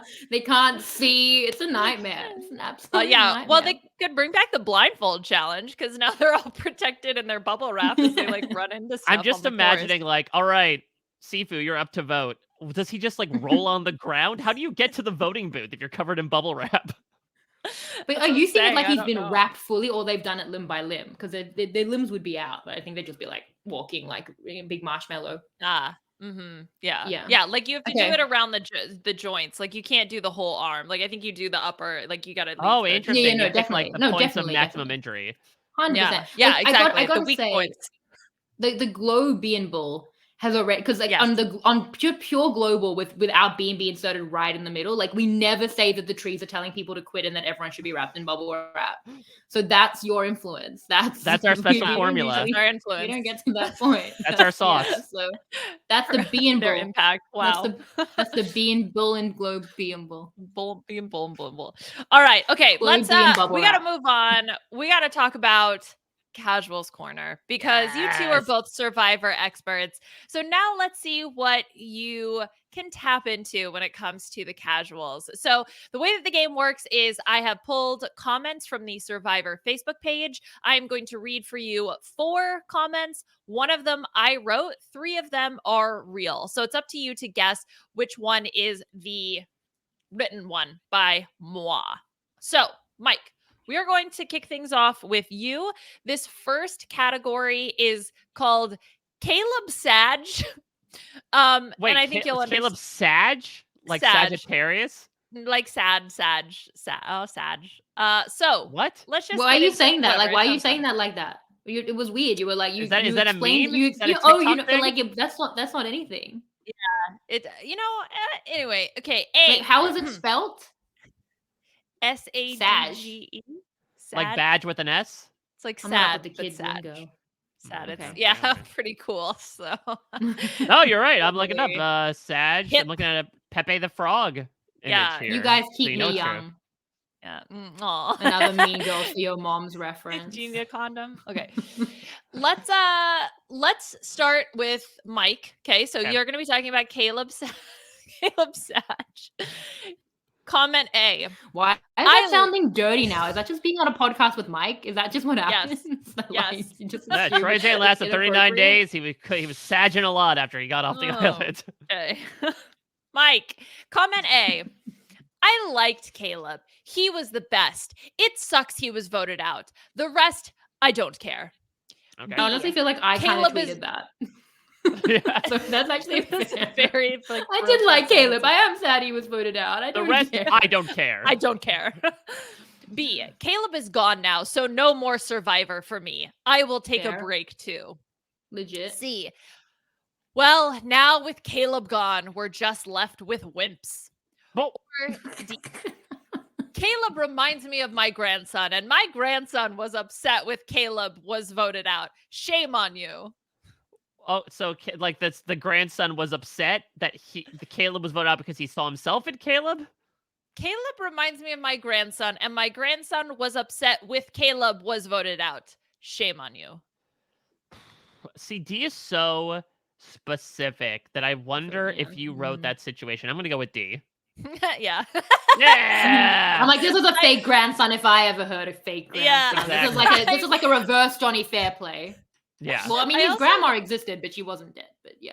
Right, exactly. Yeah. I wrote upset with Caleb was voted out actually by accident, and then I just left it because I thought that was funny. Shame on you. Shame on you. I mean, that being said, like, I think you are representing though. Those other three comments Yeah, were super fair. Caleb is like a pretty damn big fan love favorite, which is Caleb. wild because again, preseason, this guy's like, I watched Survivor through all the villains' biggest seasons. I'm ready to cause mischief and show just like what circumstances do when you're forced to be in like a really sucky tribe and you end up being one of the biggest heroes of the season.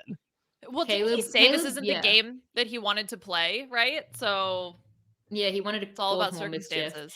Caleb is so Malcolm to me. Like I feel like Malcolm would have was in the very similar spot of like, did I want to be this like heroic underdog? But he obviously made it, further. But then he immediately comes back, and I feel like Caleb is such a good bet to immediately return. He was so much fun, such a great confessional giver. Like, even if he'd been more of the villain, it could only have been the lovable villain. Like, he was just ridiculously likable.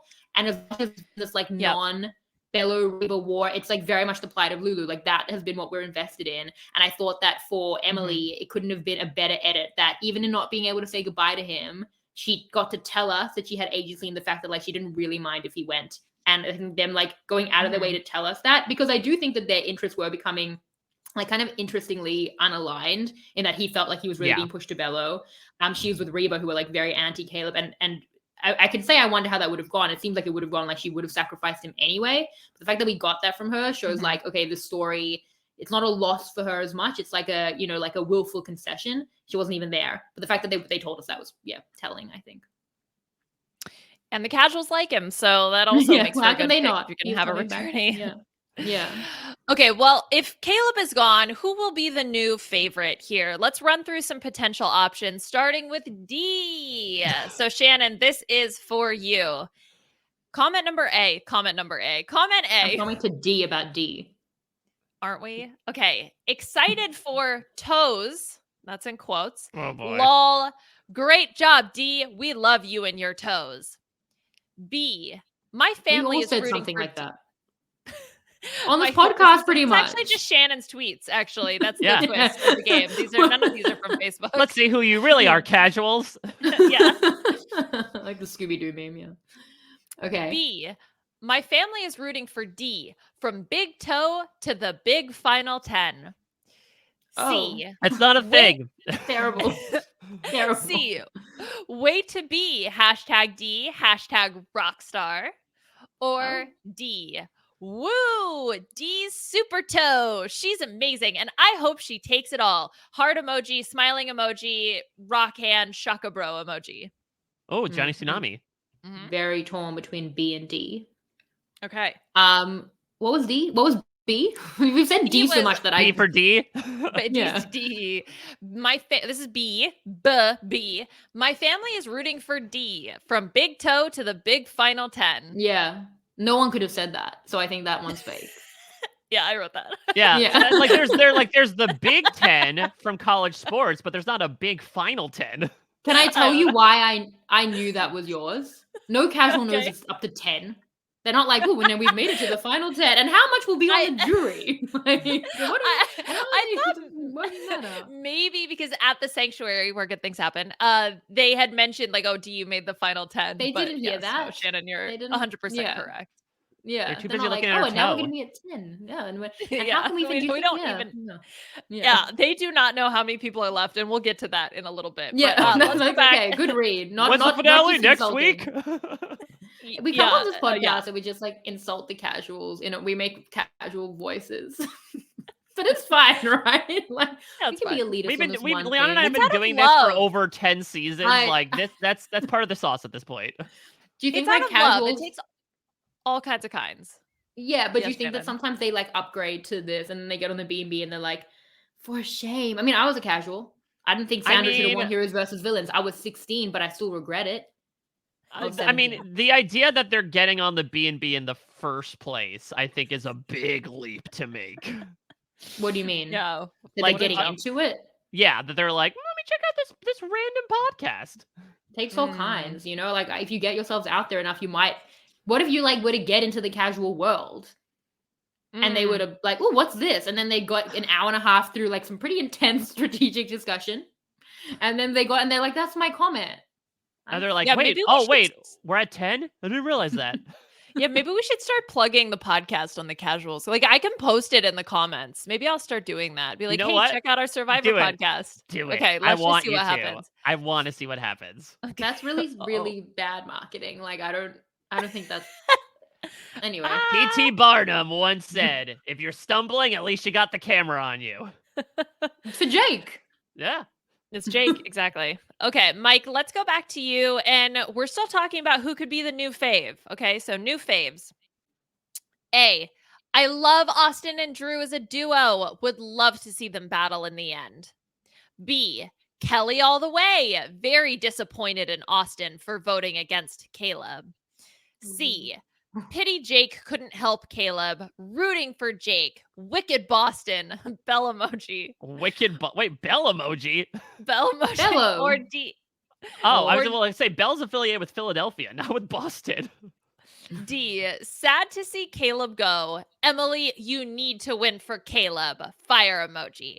That actually was literally a tweet that I literally have pretty much that exact It was longer. I think I need to rethink about my Twitter right now. Well, I'm trying to think about who the casuals would be rooting for the most here.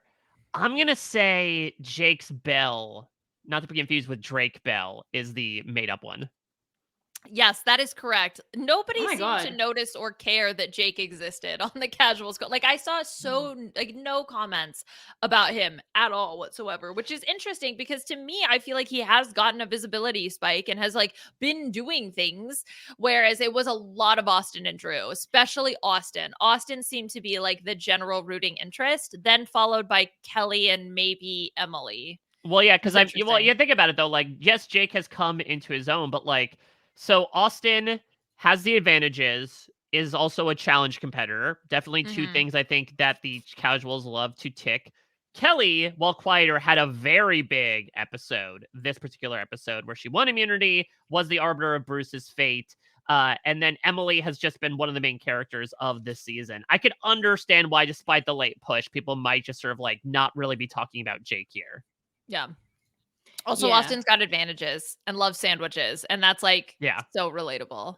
But I think I saw a confessional chart that I don't have in front of me, and Jake was like surprisingly very low down in what is a very even chart. And obviously with the 90 minutes, now that like Sifu and J Maya, who are particularly purple, are gone, we have a lot from everyone, but Jake is low within that. And that was surprising to me because I feel like, you know, it's quantity, not quality. And I know that we get the quality from Jake, and in Australian Survivor, they've been doing like timed in terms of time confessionals, not just numbers. Because we probably have like long confessionals from Jake. Like I feel like we really get to know him, but it might be more that like specific circumstance. Yeah. Yeah, that's true. Okay, Shannon, we're going to go back to you. And now the category is just who? So let's see if you can get this one correct. So comment A, so glad seafood is gone, spelled Seefood. B, sorry to see Leob go, really liked his personality. C, Kensley has big eyes. D, good season so far, pulling for Owen as a UK Survivor fan. Oh no.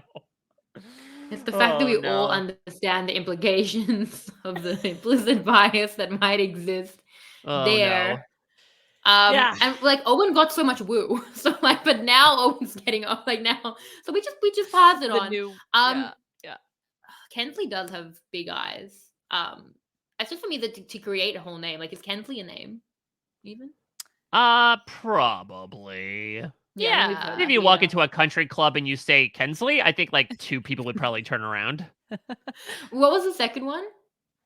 Sorry to see Leob go. Really liked his personality. And the first one was seafood. Seafood. Seefood. I think that's fake. That was real. Kensley has big eyes was fake, and I did Google baby names that start with K because I was shotgunning it with the Kelly. Yeah, I mean, considering that Kelly herself nearly spelled seafood on the parchment. Well, that's what I thought. I thought that's where you were getting it from. That's where I thought But that's what was funny was that, like, so obviously there were some jokes about her spelling, but then this one was unique in that it was seafood. So I liked that part of it. So, okay, but it's okay. It's still a close game, 2-1. Mike, we're going to go back to you. We're moving from who to what? Great category. My wheelhouse. Exactly. All right. Actually, that could be your edit. What am I saying? Epitaph. Yeah. Epitaph. What? It was a harder word to say than Mike Bloom. Mike Bloom. What? Yeah. What? A, Bruce said the smiled too much. How ridiculous. Well, he's a know-it-all. B, never underestimate the willingness of the greedy to throw you under the bus, Jake. Okay, Karl Marx. Oh my gosh. Caleb thought he was being so slick. Lol. Got him. Or D, Pure One Imports had another sale. What? Oh wait, I said what? Okay, there you go. That's the category name. What? Yeah, what? Yes, I don't think it's D. I don't think Liana would take a random post on a Pure One ad that somehow someone brought into Survivor discussion, or probably done by a bot, let's be completely honest. So I don't think it's that. Bruce being a know-it-all, it's definitely in my contention. Give me B again. Never underestimate the willingness of the greedy to throw you under the bus, Jake. I'm going to go with that one because that doesn't make any sense. It doesn't make any sense. You are correct. And that is also correct. Was that a tweet? I feel like you could have... Yeah, I don't know. I Googled random sentence generator, which created never underestimate the willingness of the greedy to throw you under the bus. That's actually a beautiful and a very heartbreaking sentiment. Right? I know. Yeah. It's very deep.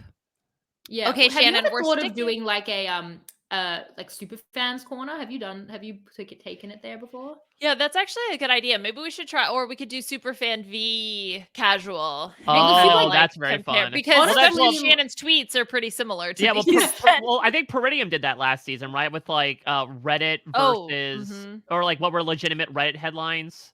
We've done Reddit versus Twitter versus like Facebook before. So we've done something similar to that. Where would I go for like the true super fans, Shannon? I mean, where do I go? I mean, I'm only on Twitter, but like I don't know. That's just where I can survive. I mean, I think that I mean, it's probably on Reddit too. I haven't been in a long time. I'm Reddit sober actually. But I think that if you yeah, thank you. I'm like what, like 2 years and 2 and a bit years. Wow. Thank you. Is your tip in the mail?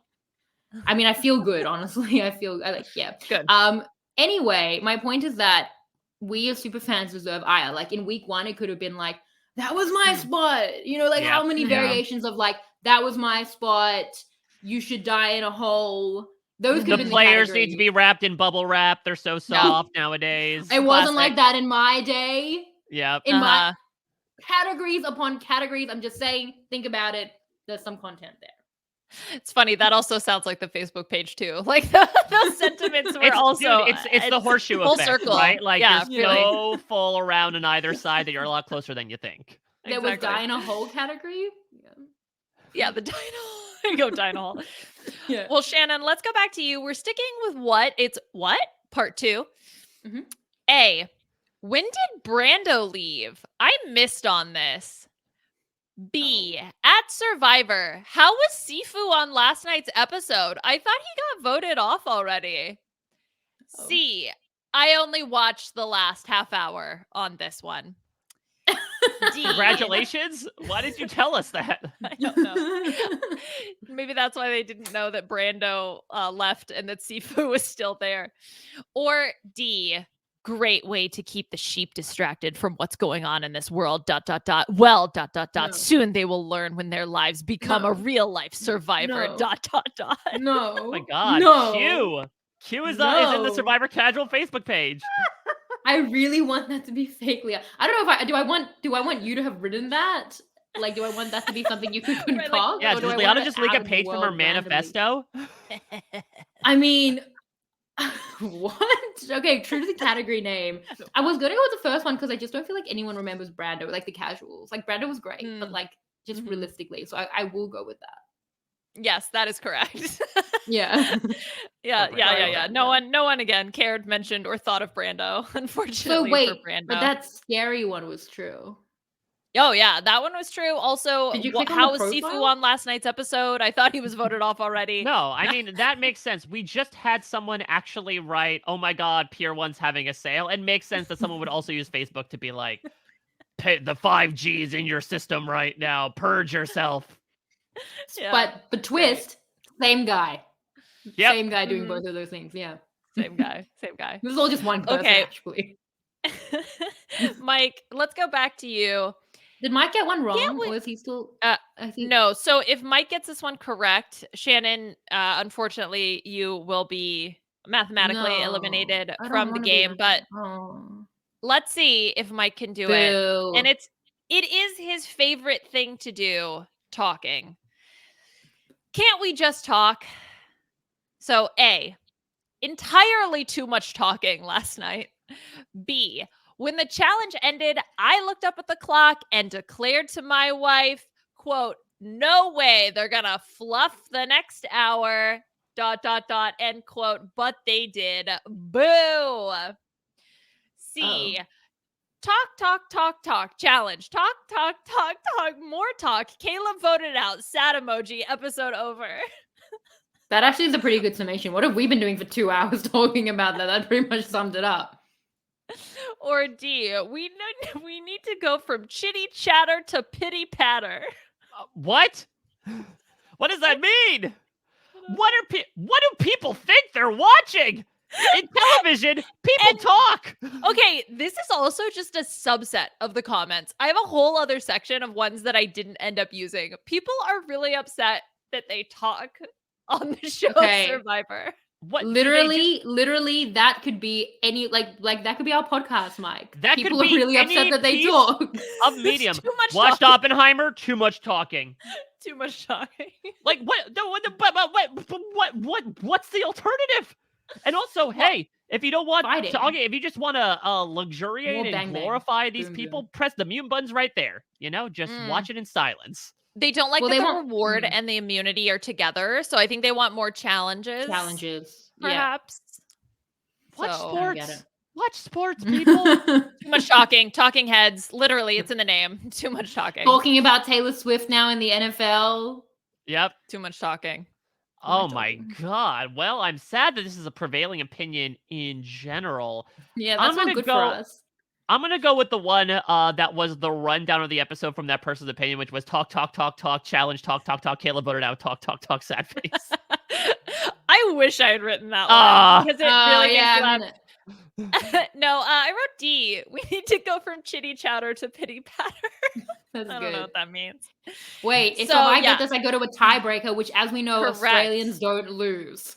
So I'm feeling good Correct. about it. I don't want to, Yes. compare myself to Bowie Jane, but it is in our blood too. So All right. yeah, Shout out to Australia. Let's see. so close. So this, Shannon, is about the auction. A. For many years, the auction is back. Hip, hip, hooray. No. That's my tweet. No. No one says hip, hip, hooray in the year of our Lord, I mean Jeff 2023. No one sincerely says hip, hip, hooray. Hip, hip, hooray. B. Nothing will ever top those ribs Woo got for $40. Oh. C. I hope they auction a bathtub again. Or D. Not sure why, but we love to see the contestants eat. I think the Woo thing, I wouldn't think they even remembered to the porn ribs, but I also feel like it if it was there, you definitely pull it. What was the third one? I hope they auction a bathtub again. That one's fake. That's correct, Shannon. Give me my tiebreaker. My birthright. That's interesting. Yeah, I did not think that the casuals would be that specific to mention Woo. The amount that he bought the ribs for. Was it $40? I didn't even remember. I doubt it's. I doubt that. I just assume that person's wrong. Then the casual will know more than me, and then what will be things? What will make sense? What will be things? I'd have to reconsider. That's gonna be the next category of casual questions. What will be things? I just want to be able to come off one B&B without having an existential crisis. That's what we're here for. Yeah, that and the penis talk. Yeah. Are you looking up if it was 40? You let me know. I'll let you know. Maybe that should be the question for the tiebreaker. How much did Woo buy the... Do we have a tiebreaker? Yeah, right. Yeah. No, so we do have a tiebreaker. So I'm going to read comments, okay, that could be real, could be fake. The first to buzz in with their answer and get it. So the way it works is you're going to buzz in, you're going to yell real, fake, okay? Uh-huh. And if you get it correct, you're still in the game. If you get it wrong, you are eliminated. So if Shannon, if you buzz in and get it correct, you win automatically. If you buzz in, you get it wrong. Okay. Eliminated. It's high stakes. Reward. Yeah. Okay. High risk, And what's high my reward. buzz? Your buzz can be whatever you want it to be. It can be buzz. It can be $40. It could be I want mine to be, thank God I'm a good how swimmer. would you say your game changed? I'd say for the better. Yes. When you joined the Once mafia you with joined, Matt yep. and I. Okay. Okay, great. That's a good buzz in. Mike, what do you want yours to be? All right, sorry. It's my buzz, I guess, will actually be Woo, not only in exultation, but because I did watch the clip, and Woo did indeed get $40 for the ribs. Okay, well, that's not even a casual, and that person knows more about Survivor than I do. Who was hanging out in these comments making me feel bad? Full circle. Wait, I want a different buzz. If he's gonna have Woo, I'll just take Tony. Okay, there we go. Smart. Much like Woo did, he took Tony. Yeah. All right. Here's your first comment. Dude has to let the sandwich go. Tony. Woo! I heard Mike first. Real. What? That's real. Yep. Unfortunately, Shannon. I was gonna say fake. I was gonna say fake. Okay. Anyway. Well, so all right. So then it worked out anyway. Yes. Yeah. For me, it was the dude that gave it away. It's like they would not remember his name, so they just call him Dude. Yes. Okay. So that does it. Yeah. Mike, congratulations. But Shannon, you played a fantastic game. So close. No, that's fine. You don't need to just coddle me like that. Yeah. Boo. Listen, I will coddle you. I'll wrap you in bubble wrap because we are going to throw to you for the last segment. Now, this is the ul of the Globe B&B. We're going to close out with the Chizzy. We literally did it like the name, though. How can you say that it's a bad portmanteau when we literally Globe B&B? It's like it's not just a name as much as it's like a way of life. A lifestyle, yeah. Yeah. All right. Well, okay, but you have the theme song, so I throw it back to you. Yeah. So why don't you introduce it though? Because I love the way you do. Take it away, Jacob Sager Weinstein and MC Color. 1, 2, 3, 1, 2, 3, 1, 2, 3. It's getting kind of chizzy. 3, 2, 1. It's like a truncated version. It's the B&B version. We don't want to get copyrighted. Yes. Well, this is the Chizzy. We give away what is usually 3 to 1 points for the best, second best, and third best players of the episode in our mind, but it should be strategic. I can't believe how much I have to argue about this with people. So we're actually going to do, because there's 3 of us, a 2-1-1. Mike, would you like to start? Sure. Ooh, this is good, actually. I will start because I think there was a clear runaway for me, and then the other 2 I'm not as sure about, because I think to the points that we've made, a lot of these moves were like not pitch perfect gameplay. But I'll go with my ones first. I will give one. I'll give one to Katurah. I think the move was controversial. I see a lot of the logic behind it, though, and I do think that while maybe I don't know exactly what the plan is visualized in front of her, I think given the information that she was brought, I do not begrudge the move certainly as much as a lot of people are. And I think she made the biggest move of the episode. And the fact that it had maybe a net positive effect to me means 1 point. I will give 1 point to... I'm going to go... I know it was suboptimal. I'm going to go with D. And part of this is because D did win the challenge, I think, as well. I'm bringing a little bit into that. But I think, listen, as much as maybe this was not the name to say, the name she said got done. She was able to get this accomplished, even, perhaps to the detriment of some other people. And so I do want to give her credit for that. But 2 points have to go to Kelly for me. I know that Drew should have been the target over Sifu, but the fact of the matter is it was really personified to us as she was the person, the arbiter of Bruce's fate. She was the one to keep the bellows in line, to get rid of Sifu. Instead, she has Bruce on her side at this moment. Again, I think of all people, the decision to keep Bruce was best for Kelly. And again, she also won immunity on top of that. So I thought it was a banner episode. I think she's really starting to peak like at the right time for the game. Okay. That's interesting. So I was going to give 1 point to Kelly for similar reasons, but I knocked her down a little bit because I just... Okay. Well, I mean, I'm still going to give her 1 point, but like... Okay, but well, now I've started 2 different things. My thought process was like, I don't know. I'm nervous about this whole like Bruce decision for her. Like, he just seems like such a liability. So I just gave her 1 point because I'm a little bit cautious. I gave Katurah like 1 Bruce's point. Fault, to be fair. Like, he's a liability, but she needs him. It's hard. I know. And I recognize the tough position that she's in. And I think that's why I want to still give her a point, because I do see and acknowledge that she was the one who got her way. That was her strategic decision. Is it 100% correct? I don't know. It really is a bit of a toss-up for me. I don't see it as like, yes, immediately the correct decision. But anyway, Katurah, I also give a point to for the reasons mentioned by Mike. And then actually, based on our conversation today, I'm going to give my 2 points to Drew. Because when I keep thinking about it more, I'm like, yeah, it was the obvious move to take out Drew, to really try to cripple the Reba 4. That was the smart decision, I think, knowing everything that we know.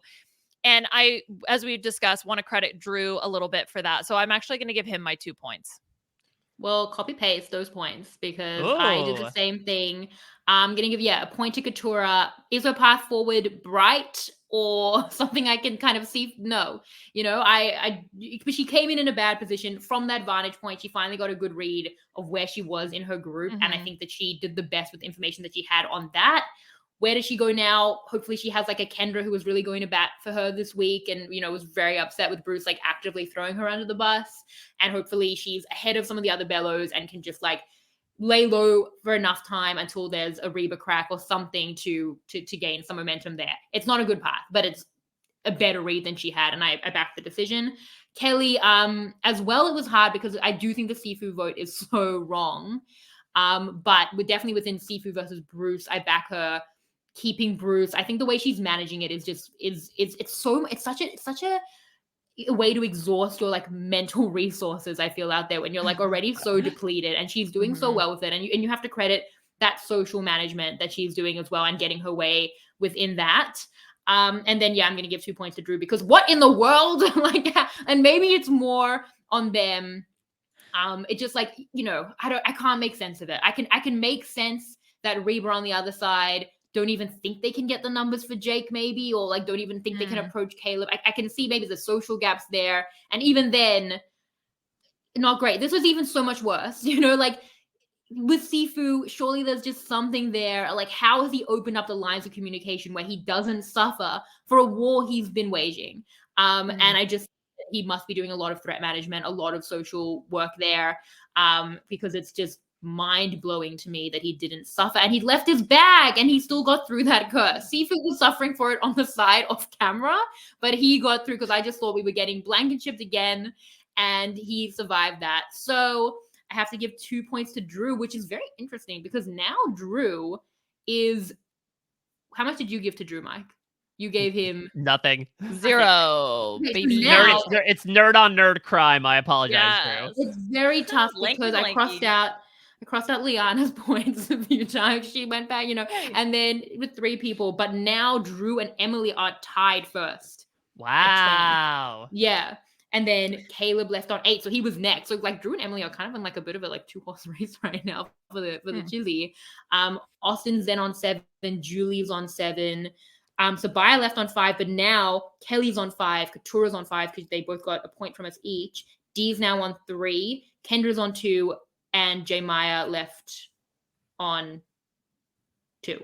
Did I say something wrong? I probably did. You guys get you'll see when Randy puts them out. When I put it's fine. Listen, Anyway, I'm happy to Emily put versus the Drew. stray point onto D to make D on 3. I feel like that's just some nice assonance going on there. D on 3. Yeah, so that's where we're at, and that was the Globe B&B Bull. Yes, exactly. This was as fantastic really of a podcast as the name entailed. Yes. Shannon, I'll keep it on you. Any charity or cause you'd like to highlight, and anything you would like to plug, because as was mentioned, you are firmly across multiple ponds covering Survivor this season. Yeah, from a charity perspective, I mean, I want to say it's getting to, not to mic this, but breeding season. For animals, though, for, domestic pets. And if you are thinking of like making like a big life change, adopt, don't shop, and if you want to donate, I don't know how much international donations would work, but Sydney Dogs and Cats was the organization through which I got my girls. It facilitated the adoption of my cat. So always happy to, give towards that. Also, if you're in Sydney and you're looking to adopt a kitten, I'm working with some fosters that have a lot of kittens that they're looking to adopt. So get in touch directly. And then what am I doing in the podcast world? Survivor UK, exits, recap with George, check-ins with Rob, finals to recap tomorrow. What else? This Global, next week Jacques is my guest. Yeah. And then the Crown is starting. It's a lot. It's not a lot for like Mike, but it's a lot for me. No, that's a lot even for me. So we get we get Shannon Guss in our life. I love it.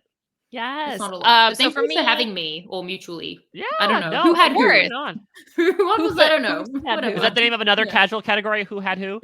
Who had who? Yeah, I love that. For me, I have Lego Masters. We're doing episodes 5 through 7, so that should be out soon. And then also plugged along with Masked Singer. Amazing. And you can check out everything that I'm doing. It was a big week for reality TV. Of course, interviews with Sifu and Caleb had some big behind the scenes insight that we mentioned throughout this podcast. Talk with the most recently eliminated Amazing Race team, which was fun. But of course, the big to-do was that Big Brother had its jam-packed finale, and I burned the midnight oil talking with the winner, the runner-up, the third placer, and America's favorite house guest. I'm so grateful for anyone who has checked that out, and especially all the commendations I've received so far. They are seen and they are very much felt. And I hope I was able to put out some good content. I know that the result was less than loved by everybody, and I hope that my interviews were able to at least fill in some of those gaps and bring it home in a positive way, as we continue to do on the B&B. Next week, the auction's back, and so is Maggie Morgan. We're going to have Maggie on. We know Maggie is a big fan of the auction. Always remember her talking about Susie in the bathtub for 0.3 seconds in Survivor Global. So we'll have her on next week talking through episode 8 to see, will the war finally happen? We shall see. Special thanks to Scott St. Pierre and the entire team at RHAP for editing everything behind the scenes, and Will from America for his fantastic theme song. Leon and I will be back next week with the B&B. Shannon will be back next week with Survivor Global. Thank you all so much for listening for the crossover event of the season. Until next time, everybody, we'll check you out at your next stay.